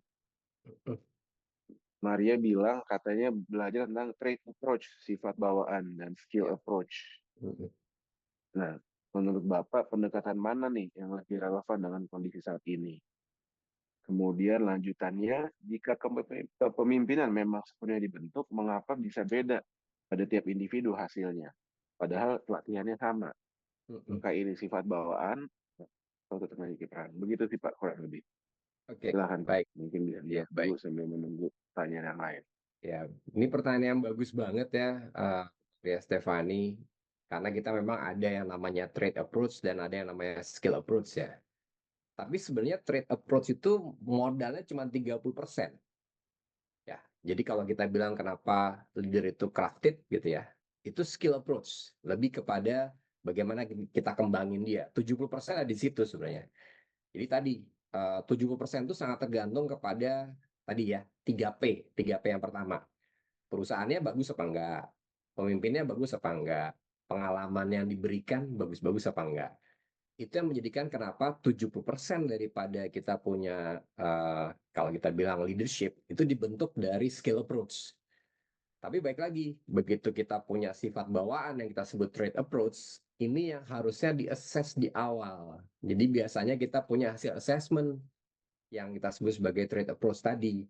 Kenapa? Karena kalau ada orang sudah nggak bisa dikembangkan, karena memang dari sananya udah begitu gitu ya, udah nggak bisa diapain nih, ya kita akan susah walaupun kita udah menjalankan 70% dengan skill approach. Kenapa? Karena tadi ya, ada yang kita sebut sebagai orang mau di-develop, tapi ada orang yang nggak mau di-develop. Ada orang yang suka dengan comfort zone, tapi ada orang yang sangat menyukai yang namanya tantangan. Gitu ya. Tapi kalau memang dari trade approach dia lebih kepada comfort zoners, kita mau kembangin kayak apa, dia akan balik lagi. Itu tadi makanya kenapa dalam pendekatan-pendekatan kita di awal biasanya kita lakukan assessment dulu nih. Yang memang punya potential leadership, kita mulai membuat skill approach. Nah, jadi tadi kalau saya ambil ilustrasi tadi contohnya kenapa kita ada SDP gitu ya. Sebentar ya, saya contoh SDP. Jadi namanya self development plan dan program yang memang awalnya itu yang nulis bukan atasan, bukan juga human capital. Jadi yang nulis itu adalah masing-masing. Jadi setiap individu menuliskan apa yang menjadi strength dia, apa yang perlu di-develop dari dirinya. Nah, ini cuma contoh aja ya. Kenapa? Karena kalau dari sini kita melihat bahwa mereka nggak pengen di-develop, mereka nggak nulis. Nah, ini kita sebut bagaimana kita memberikan kesempatan untuk yang namanya skill approach-nya kita kembangin. Tapi kalau dia dari depan sudah, saya gini-gini aja. Karena dia trade approach-nya udah mengatakan, saya comfort zone. Maka dia nggak akan lakukan yang namanya self-development plan. Jadi baik lagi, semua kembali ke diri kita sendiri. Apakah kita mau ngembangin diri kita sendiri atau enggak? Kalau kita nggak mau ngembangin, ngapain kita mesti istilah kita skill approach. Gitu Maria Stefani. Jadi semua kembali lagi kepada diri kita. Nah, makanya kenapa biasanya di human capital itu mencoba untuk melakukan yang namanya assessment dari awal untuk melihat trade approach-nya nih. Ya, lebih kepada bawaannya seperti apa sih. Kalau bawaannya udah nggak punya motivasi, di dalam dirinya tuh udah nggak kepengen berkembang, pengennya masuk comfort zone, ya ngapain kita mesti develop, nanti buang-buang waktu aja. Kira-kira gitu jawabannya. Jadi kalau secara best practice di era sekarang memang kita tetap menggunakan dua pendekatan tadi. Ada yang kita sebut sebagai trade approach itu 30%, sedangkan skill approach kita 70%. Kira-kira gitu jawabannya. Mudah-mudahan mudah-mudahan bisa menjawab ya. Kalau ada lagi pertanyaan silakan. Sorry, pencet. Oke, kayaknya ada pertanyaan kedua ya Pak Yandi ya. Oke. Iya, Pak. Dari Vivian Hermawan, Pak. Mm-hmm. Jadi Vivi nanya menurut Bapak bagaimana nih Pak? Untuk corporate dulu baru work life balance. Nah, ini pertanyaan dari generasi X banget nih Pak. Apakah Bapak Generasi setuju Z. dengan pandangan tersebut bahwa kita harus stres dulu? Generasi Z ya, baru bisa menikmati perjalanan. Oke. Bagaimana kita memperjuangkan P yang terakhir itu Pak? Hmm. Silakan Pak. Oke, baik. Nah, ini juga gini. Saya tadi bilang ada 4P ya. Ada cari perusahaan yang bagus, cari pemimpin yang bagus, cari pengalaman yang bagus, dan akhirnya perjalanan buat diri kita sendiri ya. Itu yang perjalanan kita yang bagus. Jadi kalau secara psikologi nih, secara psikologi kalau Anda bekerja di sebuah perusahaan sampai umur pensiun, maka kebanyakan kita akan kena namanya post-power syndrome. Itu post-power syndrome tuh manusiawi sih sebenarnya. Masalahnya adalah kita harus bisa mengantisipasi bagaimana meminimalisir post-power syndrome tadi kan ya.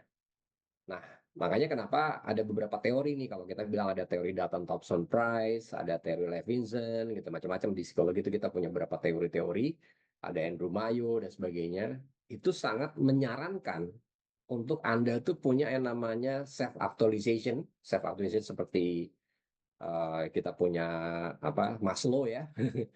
Itu pada saat Anda sudah tinggal 10 tahun lagi di usia pensiun, itu Anda harus punya self-actualization di luar pekerjaan. Sebenarnya begitu. Itu yang diharapkan, supaya tidak post-power syndrome. Nah, sekarang pertanyaan adalah, pada saat kita membahas 4P ini ya, sekarang namanya bukan work-life balance loh ya, namanya work-life integration.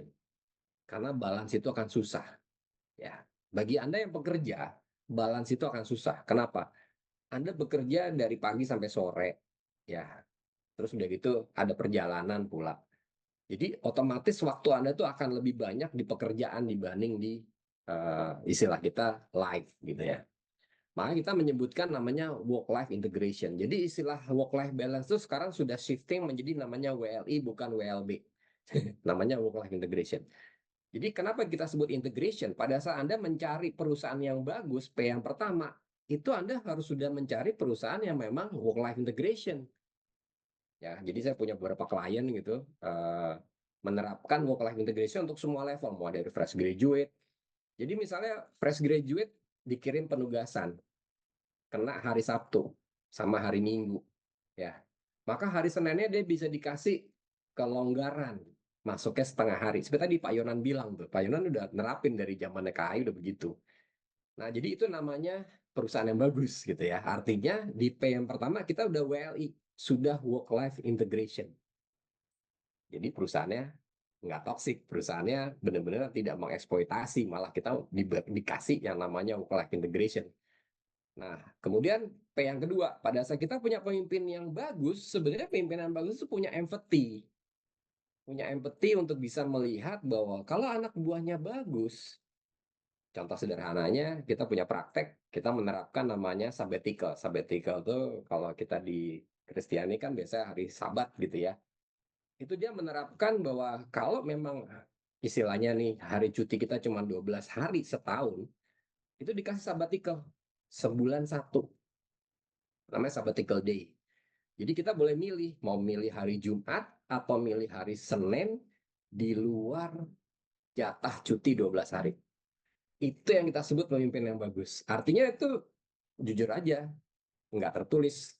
Ya, nggak tertulis, karena kalau tertulis di perusahaan dong, berarti kan perusahaan cuma memberikan 12 hari cuti. Nah, ini pemimpin yang bagus, memberikan lagi 12 hari cuti, di mana setiap bulan Anda punya namanya work-life integration. P yang kedua, ya, itu namanya pemimpin yang bagus. Sekarang, pengalaman.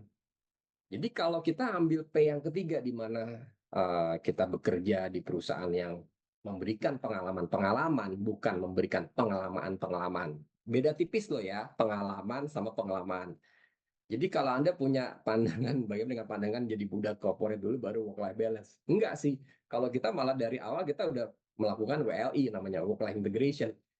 Di pengalaman, di P yang ketiga, itu juga work-life integration. Kenapa? Karena kalau kita dapat pengalaman misalnya mendapatkan tugas untuk mengerjakan proyek apa dan sebagainya, maka pengalaman yang diberikan tuh di dalamnya sudah ada work-life integration-nya. Jadi apakah penugasan misalnya yang sifatnya domestik atau penugasan yang sifatnya project-project yang ada di dalam perusahaan atau mungkin even overseas ya, penugasan luar negeri dan sebagainya. Itu sudah work life integration. Nah, jadi kalau dibilang kita harus stres-stres dulu, enggak tuh.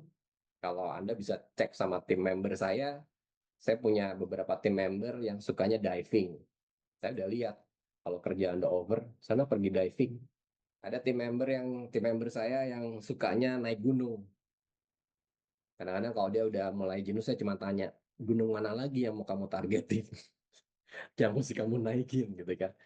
Itu sesuatu yang kita bilang sesuatu yang wajar pada saat kita ngelihat bahwa mereka butuh pengalaman. Maka kita tinggal tugasin, oh kamu ditugasin nanti ya ke daerah ini supaya kamu bisa naik gunung ini.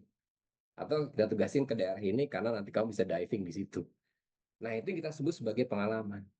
Jadi kalau dibilang kita stres-stres dulu, saya sih nggak pernah mengatakan leader itu memberikan stres ya. Leader itu malah harusnya membuat yang namanya WLI, work life integration, dan akhirnya tadi ya, yang terakhir kita bisa menikmati perjalanan hidup kita tuh di sesi terakhirnya kita punya banyak pengalaman berdasarkan perusahaan bagus, pemimpin yang bagus, dan akhirnya tadi punya yang namanya pengalaman-pengalaman yang bagus.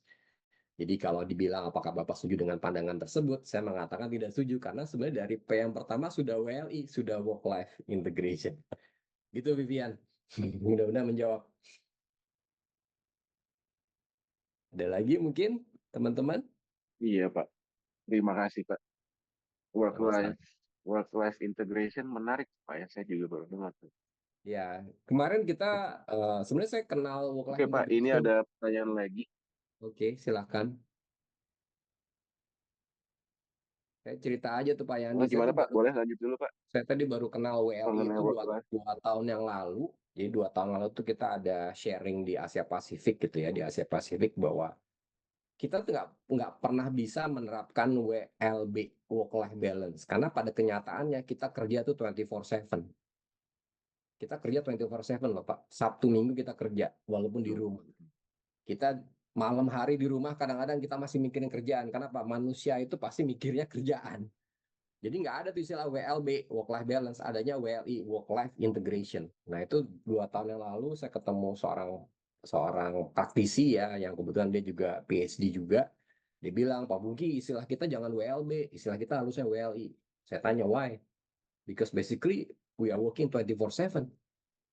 Iya sih, memang. Saya bilang, nah itu yang kita harus paham bahwa bagaimana membuat orang tuh nyaman, WLI lah kita terapkan.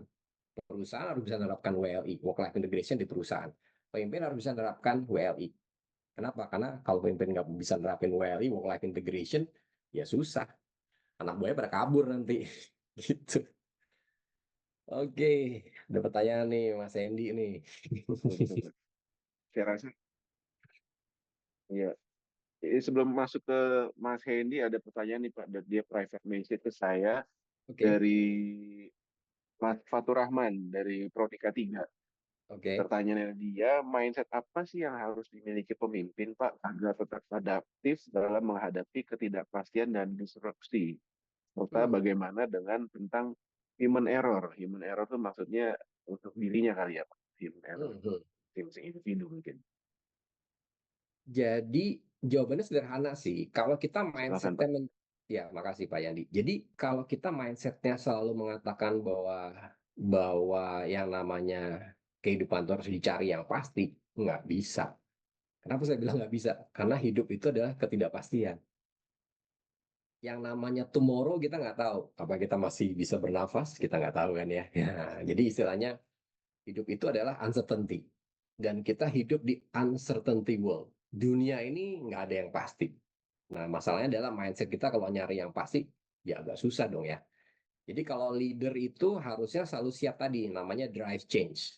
Drive change itu ya at any time, kita harus bisa drive change, kita harus bisa ngajak berubah, teman-teman terus bisa selalu ngikutin perubahan.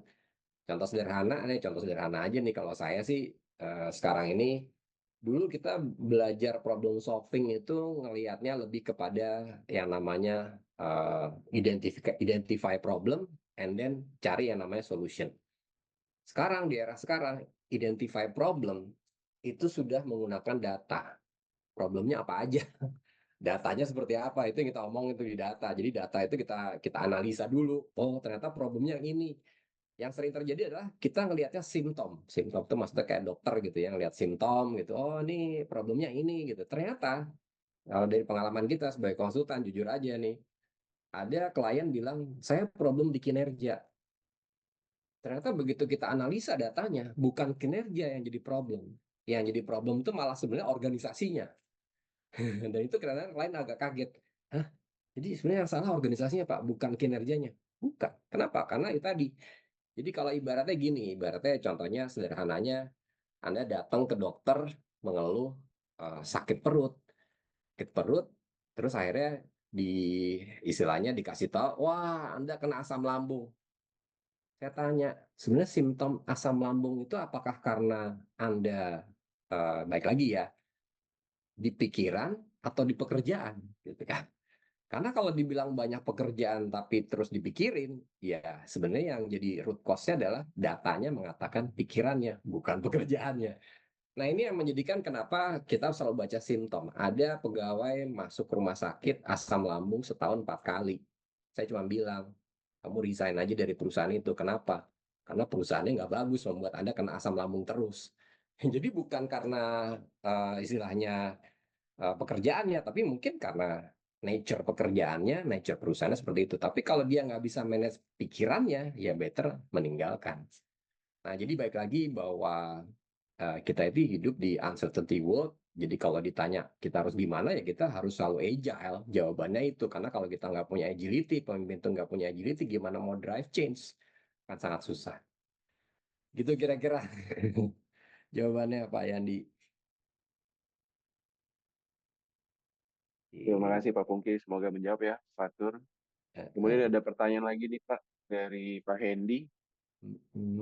Mengenai 15 profil dan 7 kompetensi yang tadi sudah dibahas Pak, cukup baik untuk dimiliki oleh leader. Tapi menurut pengalaman Pak Hendy, tidak banyak leader yang memiliki semuanya sekaligus. Nah, kalau setidaknya mau dibatasi per 3 yang utama, kira-kira yang mana Pak? Iya, memang praktek di Dari lapangannya, kompetensi yang sudah Bapak iya, pelajari. betul sekali Mas Hendy dan Pak Yandi. Jadi praktek di lapangannya tuh kita memang dari hasil assessment ya, sangat sulit untuk mendapatkan kompetensi ideal leadership. Sangat-sangat sulit. Jadi sangat-sangat sulit. Jadi kalau kita tadi sudah membahas dari 15 profil menjadi 7 kompetensi, 7 kompetensi itu pun sangat sulit sekali ya. Nah, masalahnya adalah pertanyaannya Mas Hendy ini yang harus disesuaikan dengan bisnis perusahaan dan budaya perusahaan. Jadi contoh sederhana gitu ya. Ada perusahaan mementingkan tadi 3 kompetensi dari 7. Ya, 3 kompetensi dari 7. 3 kompetensi itu apa? Misalnya kita ngomongnya drive change. Kenapa? Karena perusahaannya pengen sering berubah. Tapi ada juga yang mementingkan namanya inspiring. Ya, kenapa? Karena perusahaannya pengen menyamai yang ada di dunia gitu. Jadi harus jadi inspire. Jadi kalau ditanya dari 7 kompetensi leadership tadi yang kita gambarkan secara ini ya, istilahnya secara komprehensif tadi 7 itu, memang susah dapetin 7-7-nya. Tapi biasanya prioritas perusahaan itu akan beda-beda, Mas Hendy. Ada yang lebih ke komunikatif, lebih awal gitu. Ada yang develop people, karena orangnya tadi kayak Pak Yonan tuh, anak buahnya lulusannya SD SMP. Ya, drive apa istilahnya develop people-nya jadi prioritas. Jadi sangat tergantung kepada situasi kondisi yang di perusahaan. Tapi kalau mau secara overall, memang sih rata-rata kita paling banyak ya, paling banyak terutama di Indonesia ini, itu kita bicara mengenai drive change sama develop people, itu paling banyak. Baru kita ngomongnya communication yang ketiga, itu yang paling banyak. Tapi baik lagi, dari pengalaman kita dari 7 kompetensi leadership tadi memang paling banter dapetnya cuma 3, 4 dari 7 gitu ya, paling banter tuh ibaratnya. Tapi rata-rata kita akan develop menjadi 7-7 seperti apa, gimana caranya supaya orang punya 7 kompetensi tadi secara leadership. Nah, kalau ditanya 3 aja, itu sangat tergantung kepada perusahaannya. Kita nggak bisa mengatakan bahwa secara umum apa Pak yang paling banyak. Ya, ada yang bilangnya drive change, ada yang bilangnya develop people, ada yang namanya inspiring duluan, ada yang komunikasi duluan. Jadi situasi kondisinya sangat berbeda. Kira-kira gitu jawabannya buat Mas Hendy. Makanya ada surveinya. Oke. Lagi nih. Terima kasih Pak. Ini mungkin pertanyaan terakhir pada malam ini dari Pak Wijil nih. Beliau bertanya mengenai dead horse theory. Kira-kira apa yang harus dilakukan oleh leader atau tim leader untuk menghadapi hal itu Pak, dead horse theory? Pak, silakan. Baik lagi tadi saya mengkaitkan dengan yang namanya uncertainty ya. Jadi pada dasarnya kita nih di organisasi pasti ada aja yang kena fenomena dead horse theory itu pasti ada. Tapi pada dasarnya kita hanya bisa meminimalisir. Jadi boleh dibilang kalau kita bisa meminimalisir, makanya kalau dikaitkan dengan ada sebuah matriks yang kita sebut human asset value matrix. Human asset value matrix itu ada 9 box, kotak gitu, 9 box. Kita tuh harusnya punya orang-orang yang kita sebut sebagai lokomotif. Lokomotif itu berarti penggerak ya, penggerak daripada perusahaan itu kurang lebih 30% saja cukup. 30% saja cukup.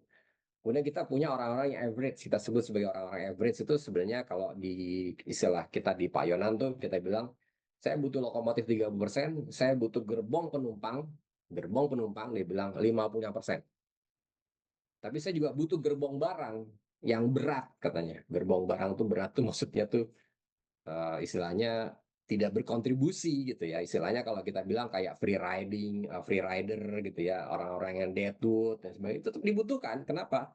Karena mereka ini sebenarnya menjadi sebuah contoh jangan sampai masuk ke dalam yang namanya kita sebut sebagai deadwood gitu ya. Nah, ini makanya kenapa ada dead horse theory yang mengatakan kita tetap harus bisa keep, tapi kita bisa minimalisir gimana. Nah, komposisi ideal kita tuh biasanya 15% ada di bawah, 50% ada di tengah, 30% ada di atas. Artinya yang lokomotifnya harus 30%, kemudian 50% itu adalah yang memang pekerja, yang memang bekerja gitu ya. Jadi yang punya drive innovation dan sebagainya itu di 30% ya, tapi yang bekerja secara normal itu 50%, sedangkan yang notabene tidak bekerja, istilahnya nih notabene tidak bekerja, itu 15% kita minimalisir. Nah, ini yang menjadikan kenapa perusahaan hanya bisa meminimalisir, karena pasti ada aja. Dan itu dari pengalaman kita dengan ratusan klien, kita nggak pernah bisa buang, kita nggak pernah bisa nolin, nggak bisa. Tuh pasti ada aja, mau 5%, mau 10%, maka kita biasa membatasi maksimal 15%. Gitu kira-kira Pak Wijil. Lanjut lagi tuh, Pak Mas Hendy. Baik. Mas Hendy, note Pak Pungki. Jadi tidak ada potensi universal, betul. Betul. Tapi 7-7-nya itu masuk sih sebenarnya, 7-7 tinggal pilih aja yang mana yang jadi prioritas.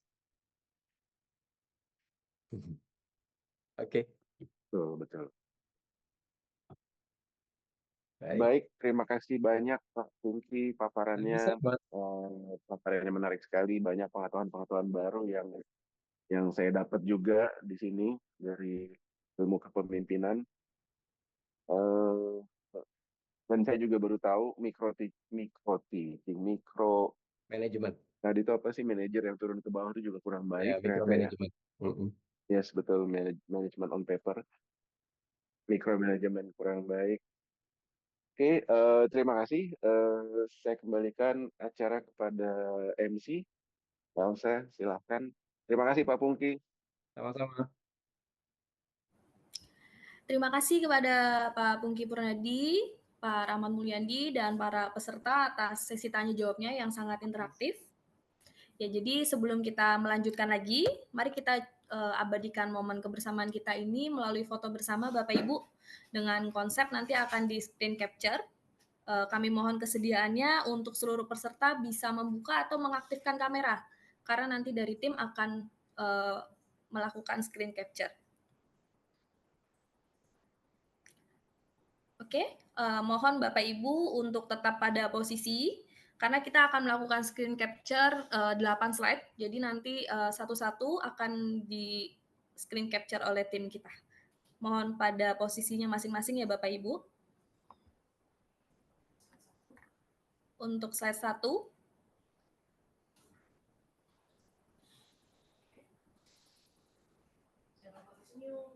Jangan lupa tersenyum ya Bapak Ibu. Nggak dikasih jempol gitu ya. Boleh Pak, kalau mau dikasih jempol Pak. Kalau tadi dikasih jempol gitu biar kelihatan gitu ya. Iya.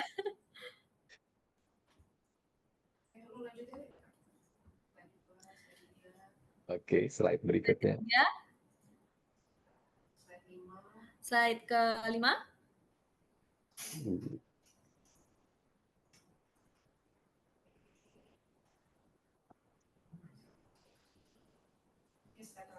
Slide terakhir. Oke, sudah Bapak Ibu untuk proses foto bersamanya. Baik Bapak Ibu, sebelum kita menutup acara pada malam hari ini, kami mohon partisipasi Bapak Ibu untuk dapat mengisi kuesioner terlampir. Bapak Ibu bisa scan QR Code atau klik link yang ada di chat room. Kuesioner ini juga sebagai bukti presensi Bapak Ibu untuk mendapatkan e-sertifikat. Saya berikan waktu 3 menit untuk Bapak Ibu bisa mengisikan kuesioner terlampir.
Bagi Bapak Ibu yang belum mengisikan form evaluasi, bisa segera mengisikan karena ini sebagai presensi untuk webinar kali ini Bapak Ibu ya.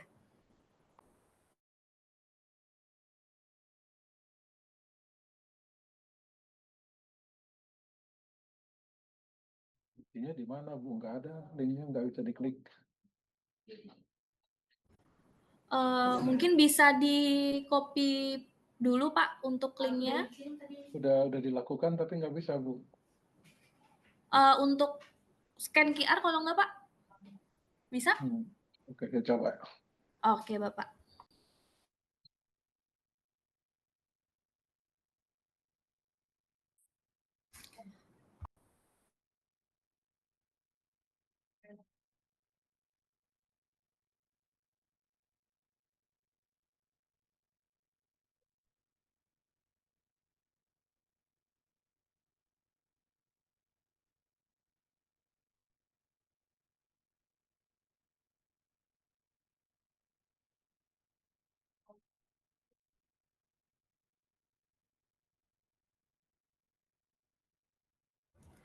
Baik Bapak Ibu, untuk form evaluasinya bisa dilanjutkan nanti. Kami akan tetap menunggu untuk Bapak Ibu bisa mengisikan form evaluasi. Terima kasih kepada Bapak Ibu yang sudah melakukan pengisian kuesioner. Dengan demikian sudah berakhir webinar Leadership for Future Manager, Skill, Mindset, and Impact. Kami mengucapkan terima kasih kepada narasumber, moderator, jajaran rektorat, dan peserta yang sudah berpartisipasi dalam webinar malam hari ini. Kiranya ilmu yang kita peroleh dapat bermanfaat dan memberikan inspirasi dalam mengembangkan kepemimpinan di masa depan.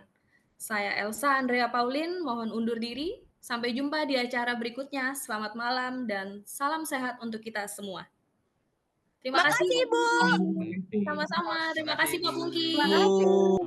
Makasih, Bu. Thank you Pak Pungki, thank you Selamat semuanya. malam.